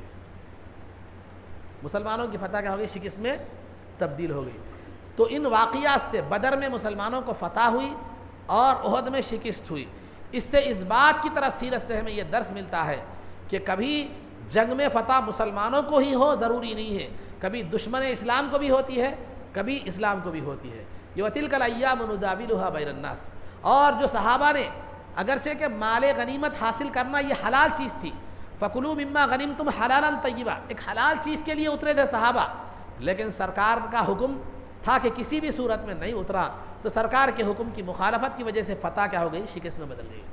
تو سرکار کے حکم کی مخالفت ہمیشہ نقصان کا باعث بنتی ہے, فائدے کا باعث نہیں بنتی. اور مسلمانوں کی تربیت بھی مقصود تھی, اس میں مسلمانوں کی تربیت بھی مقصود تھی کہ سرکار کے حکم کی خلاف ورزی کرنے سے کیا حال ہوتا ہے اور پھر کیا انجام جو ہے نا ہوتا ہے. بہرحال اس کے بعد پوری جنگیں, اب یہاں سے جو ہے نا جنگ بدر, جنگ احد, جنگ خندق میں بھی کیا ہوا؟ جنگ خندق میں مدینے کے جو ہے نا پورے یہودی, عیسائی, مشرک سب مل کر مسلمانوں کے خلاف آ گئے. باہر بھی دشمن, اندر مدینے میں بھی دشمن. اب وہ پورا دشمن, مسلمانوں کی حالت اتنی مضبوط نہیں تھی, وہاں مالی حالت بھی مضبوط نہیں تھی, پیسہ بھی نہیں تھا, خواص سالی تھی. تو سرکار نے کہا کہ کیا کریں گے؟ تو سلمان فارسی رضی اللہ تعالیٰ جو عرب کے رہے تھے, فارس کے تھے, انہوں نے مشورہ دیا کہ مدینے کے اطراف خندق کھودا جائے گا. تو یہ خندق کا طریقہ, کھودنے کا طریقہ, یہ عرب کا طریقہ نہیں تھا, فارس کے لوگوں کا طریقہ تھا. خندق کھود کر جنگ کرتے تھے, حفاظت کرتے تھے. آج بھی دیکھیں گے آپ ہندوستان میں قلعوں کو دیکھو, جو آپ قلعوں کے اطراف خندق ہوتی تھی, اس میں مگرمچھاں وغیرہ چھوڑتے تھے. کئی کو بولے دشمن کیا ہے نہیں آنا. یہ طریقہ کار جب سے ہے خندق کھودنے کا. تو سلمان فارسی رضی اللہ تعالیٰ عنہ کے مشورے پر عمل کرتے ہوئے سرکار دو عالم صلی اللہ علیہ وسلم نے خندق کھدوائی مدینے کے اطراف, اور اس جنگ میں مسلمانوں کو فتح ہوئی. جنگ ہی نہیں ہوئی, ایک آندھی چلی, اللہ رب العزت کافروں کے جو ہے نا وہ خیمے اکھڑ گئے, ان کی ہانڈیاں الٹ گئی, اور وہ آندھی کی وجہ سے وہ ٹک نہ سکے. اللہ رب العزت نے مسلمانوں کو فتح نصیب فرمائی. لیکن وہ سرکار نے اس جنگ میں سرور عالم ہو کر بھی جنگ میں آپ نے مٹھی اٹھائی, زمین کھودی, صحابہ کے برابر بھوکے اور پیاسے رہے, اور ایک مزدور کی طرح آپ نے کیا کیا؟ اس جنگ میں کام کیا, گڑھا کھودنے میں, خندق کھودنے میں. آپ نے مزدوری کر کر بتا دی کہ دیکھو ضرورت پڑنے پر مزدوری بھی اگر کرنا پڑے تو کرنا ہے, اسلام کے لیے اگر ضرورت پڑنے پر مزدوری بھی. تو سرکار نے مزدوری کر کر, گڑھا کھود کر, پتھر پھوڑ کر یہ بتا دیا کہ جو ہے نا پتھر پھوڑنے والے کو, جو ہے نا گڑھے کھودنے والے یا مزدوری کرنے والے کو بتلا دیا, اس کو بھی فخر کا جو ہے نا سبب عطا کر دیا کہ دیکھو وہ بھی کہہ سکتا ہے کہ ارے میرا پیشہ وہ ہے جس کو سرکار نے کیا ہے. تو سرکار کی سیرت مزدوروں کے لیے بھی ہے, سرکار کی سیرت پتھر پھوڑنے والوں کے لیے بھی ہے, سرکار کی سیرت جو ہے نا ایک حاکم کے لیے بھی ہے, سرکار کی سیرت ایک فقیر کے لیے بھی ہے, سرکار کی سیرت ایک تجارت کے لیے بھی ہے, سرکار کی سیرت ایک کمانڈر کے لیے بھی جو ہے نا ہے. اور ایسے بہت سی باتیں ہیں. اور آپ دیکھیں گے کہ اسلام کی جنگوں کا خلاصہ جو ہے وہ خلاصہ بس یہی ہے کہ اسلام میں جتنی بھی جنگیں ہوئی ہیں اس میں ہمیشہ دشمن کی تعداد اسلامی لشکر سے 3 گنا, 10 گنا, 20 گنا, 50 گنا زیادہ تھی. لیکن اس کے باوجود بھی اسلام کو شکست ہوئی. کیوں؟ اس لیے کہ اسلام میں جیت کی بنیاد افراد کی زیادتی نہیں بلکہ حرارت ایمانی پر ہے. حرارت ایمانی پر. آپ جو ہے نا جنگ موتا کا معاملہ دیکھیے, 2 لاکھ تھے سپاہی, مسلمان 3000 تھے. 2 لاکھ عیسائی تھے, 3000 مسلمان. کتنے گنا ہوئے؟ 50 گنا, 100 گنا کتنے ہوتے؟ تقریباً 70-75 گنا زیادہ. لیکن مسلمانوں نے وہ فتح حاصل کی. مگر وہی جنگ حنین میں مسلمانوں کی تعداد اچھی تھی مگر دشمن کی زیادہ تھی. مسلمانوں کی 12000 تھی, دشمنوں کی 20000 تھی. لیکن صحابہ میں سے کسی نے کہا آج ہم جو ہے نا لم نغلب بقلت, آج ہماری تعداد اچھی ہے, ہم جو ہے نا قلت کی وجہ سے, کمی کی وجہ سے, لشکریوں کی کمی کی وجہ سے آپ ہم جو ہے نا شکست آج ہم کو نہیں ہوگی. ہمارے پاس لشکر بہت زیادہ ہے, ہمیں آج فتح ہوگی. لیکن ہوا کیا؟ دشمن گھاٹی میں بیٹھا ہوا تھا. مسلمان وہ گھاٹی سے گزرتے ایک تیر سب کے سب ایک ساتھ تیر بگانے لگے, ایک ساتھ تیر برسانے لگے. تو مسلمان پریشان ہو کر منتشر ہو گئے, بکھر گئے. جنہیں کثرت پر غلبہ تھا وہ فوراً اللہ نے فوراً دکھا دیا کہ دشمن اچانک حملہ کیا گھاٹی میں سے چھپ کر، تینوں سے حملہ کیا تو کئی مسلمان منتشر ہو گئے، پوری فوج منتشر ہو گئی۔ رسول پاک صلی اللہ علیہ وسلم اکیلے تھے دشمنوں کے گھیراؤ میں، اور اس میں صرف 2 لوگ تھے، ایک ابن عباس رضی اللہ تعالیٰ عنہما اور ایک وہی صحابی جن کو یہ بدبخت کہتے ہیں کہ فتح مکہ کے وقت ایمان لائے، ابو سفیان تھے۔ اور ویسے وقت میں نازک حالات میں جب کہ مسلمان منتشر ہو گئے تھے اور سرکار کے ساتھ صرف 2 صحابہ باقی تھے، دشمن کے گھیراؤ میں آ گئے تھے، سرکار نے بزدلی کا مظاہرہ نہیں کیا، بلکہ فرمایا انا النبی لا کذب انا ابن عبد المطلب، میں نبی ہوں، اس میں کوئی جھوٹی بات نہیں ہے، اور میں عبد المطلب کا بیٹا ہوں۔ سرکار نے وہ جو ہے نا ہمت کا مظاہرہ کیا کہ اس کے بعد پھر سرکار نے آواز دی تو پھر مسلمان جو بکھرے ہوئے تھے پروانوں کی طرح جمع ہو گئے، مسلمانوں کو فتح ہو گئی۔ تو لہذا جب کلمات غلبے کی بات آئی تو اللہ رب العزت نے شروع میں شکست دے کر بتا دیا کہ تمہاری جیت کا معیار، تمہارے جیت کی بنیاد غلبے پر نہیں، فوج کی زیادتی پر نہیں، حرارت ایمانی پر ہے۔ جب تمہیں غلبے کا ذہن تھا تو شکست مل گئی، سرکار کے پکار پر محبت رسول میں جمع ہو گئے تو سب فتح نصیب ہو گئی۔ تو الغرض عزیزان محترم، یہ اسلام کی تاریخ ہے، اس کے مختصر سے واقعات ہیں، یہ چند باتیں آپ حضرات کے سامنے جو ہے نا بیان کی گئی۔ تو الغرض عزیزان محترم، رسول باتیں تو بہت ہیں، ٹائم تقریباً بہت زیادہ ہو گیا، اور جو ہے نا آپ کے چہروں پر بھی آہستہ آہستہ 11:15 ہو رہے ہیں، تو لہذا اب میں جو ہے نا زیادہ آپ کو تکلیف نہیں دوں گا۔ اب اس کے اندر بہت سی باریکیاں تھیں، بہت سی اس کے اندر باتیں تھیں، لیکن میں نے اس کو مختصر ترک کرتے ہوئے جو ہے نا یہاں پر آیا۔ تو خلاصہ گفتگو یہ ہے کہ رسول پاک صلی اللہ علیہ وسلم کی زندگی میں ہمارے لیے نمونہ ہے، اور اللہ نے ہمیں ایسا رسول عطا فرمایا ہے کہ ہمیں اپنی زندگی گزارنے کے لیے کسی اور کی طرف دیکھنے کی ضرورت نہیں ہے، کسی اور کی طرف نظر کرنے کی ضرورت نہیں ہے۔ ہمارے ہر مسئلے کا حل نبی پاک صلی اللہ علیہ وسلم کی سیرت میں موجود ہے۔ سیرت پڑھیں، سنیں، اپنی زندگیوں کے مسائل کو سیرت کی روشنی میں حل کریں، پولیس اسٹیشن میں حل نہ کریں۔ آج ہمارے پاس مسلمانوں کا معاملہ یہ ہو گیا ہے کہ سب سے زیادہ لڑائی جھگڑے اور طلاق کے کیسز پورے زیادہ پولیس اسٹیشن میں ہے۔ پولیس والے خود بیزار ہے کہ جو ہے کمپرومائز کر لے بول کے لوگوں کو رکھ رہے ہیں، بھائی کمپرومائز کراؤ بڑے لوگوں کو بول کے، کیونکہ کوئی بھی نہیں چاہتا، کہا پولیس والا ہو یا حکومت ہو، نہیں چاہتی کہ لڑائی جھگڑا ہو یا لوگوں میں انتشار ہو یا رشتے ٹوٹیں، وہ ٹوٹیں، یہ ٹوٹے۔ تو لہٰذا وہ خود بھی یہ کہہ رہے ہیں کہ بیزار آ کر جو ہے نا یہ لوگ کمپرومائز کراؤ، کمپرومائز کراؤ، لوگوں کو، مسلمانوں کو، بڑے لوگوں کو بٹھا کے بولیں کمپرومائز کراؤ لوگ۔ تو کتنے کیسا ہیں اور کتنے کیسز مسلمانوں کے ہیں لڑائی جھگڑے، اس میں اکثر میاں بیوی کے جھگڑے سے، اس میں میاں بیوی کے جھگڑے سے۔ کیوں یہ جھگڑے کیوں ہو رہے ہیں؟ پولیس اسٹیشن تک جانے کی آپ کو ضرورت نہیں ہے، کیونکہ آپ کے پاس اسلام میں اس کی رہنمائی نہیں ہے۔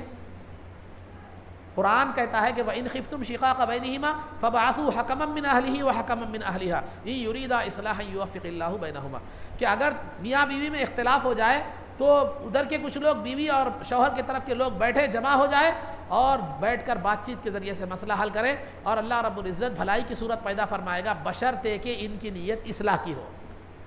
ہمارے پاس پہلے وہی نہیں ہے، اصلاح نہیں ہے، ستا لینا، کیسا کرنا، پیسے کھینچنا، ہماری نیت یہ ہے۔ اصلاح کی ہو تو کیا ہوتا؟ برابر اللہ تعالیٰ کی مدد ہو۔ تو آج ہمارے پاس بہترین نظام موجود ہے، سیرت کی بہترین نمونہ سرکار کا موجود ہے، لیکن مسلمانوں کی اگر زندگی کو دیکھا جائے تو 10% بھی پورے دعوے کے ساتھ کہہ رہا ہوں سیرت پر ان کی زندگی جو ہے نا، سیرت کو انہوں نے 10% اپنی زندگی میں سیرت کو نمونہ نہیں بنایا، کسی بھی معاملے میں نہیں بنایا، خواہ وہ ازدواجی زندگی ہو یا تجارتی زندگی ہو یا معاشرتی زندگی ہو یا وطنی زندگی ہو یا کوئی بھی خاندانی زندگی، کسی بھی معاملے میں ہم نے سیرت کو ترک کر دیا، پھر ہم یہ کیسے توقع کرتے ہیں کہ ہمیں دنیا میں کامیابی نصیب ہوگی؟ تو سرکار کی ذات کو نمونہ بنائیے، اپنی زندگی کو سرکار کی ذات کا نمونہ بنائیے، سیرت کو اپنائیے، پھر آپ پر جو ہے نا آپ کی حفاظت بھی ہوگی، آپ کو اقتدار بھی ملے گا، دنیا میں غلبہ بھی ملے گا، اور ہر چیز دنیا و آخرت آپ ہی کامیاب و کامران ہوگی۔ ورنہ پھر جو ہے نا آپ کبھی بھی کامیاب کیا ہو سکیں گے؟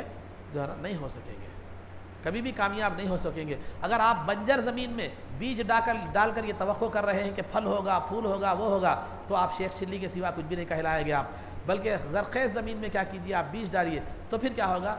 پھل کی بھی توقع رکھ سکتے ہیں، اناج کی بھی رکھ سکتے ہیں، پھول کی بھی رکھ سکتے ہیں۔ تو سرکار کی سیرت کو اپنائیے، سرکار نے ہر طرح سے آپ کی رہنمائی کی ہے، اور ہمارے پاس اتنا بڑا ذخیرہ سرکار کا موجود ہے، رہنمائی موجود ہے، لیکن ہم اس کی قدرداری نہیں کر رہے ہیں۔ کیوں؟ اس لیے کہ ہمارے پاس اس کی اہمیت نہیں ہے، ہمارے پاس اس کا مقام نہیں ہے۔ اسی وجہ سے کہا جاتا ہے پڑے پارس بیچے تیل، پڑے پارس بیچے تیل، یہ جو محاورہ ہمارے پاس ہے اس کو تھوڑا بدل دیا گیا ہے، پڑے فارسی بیچے تیل، فارسی نہیں ہے، پڑے پارس بیچے جو ہے نا تیل۔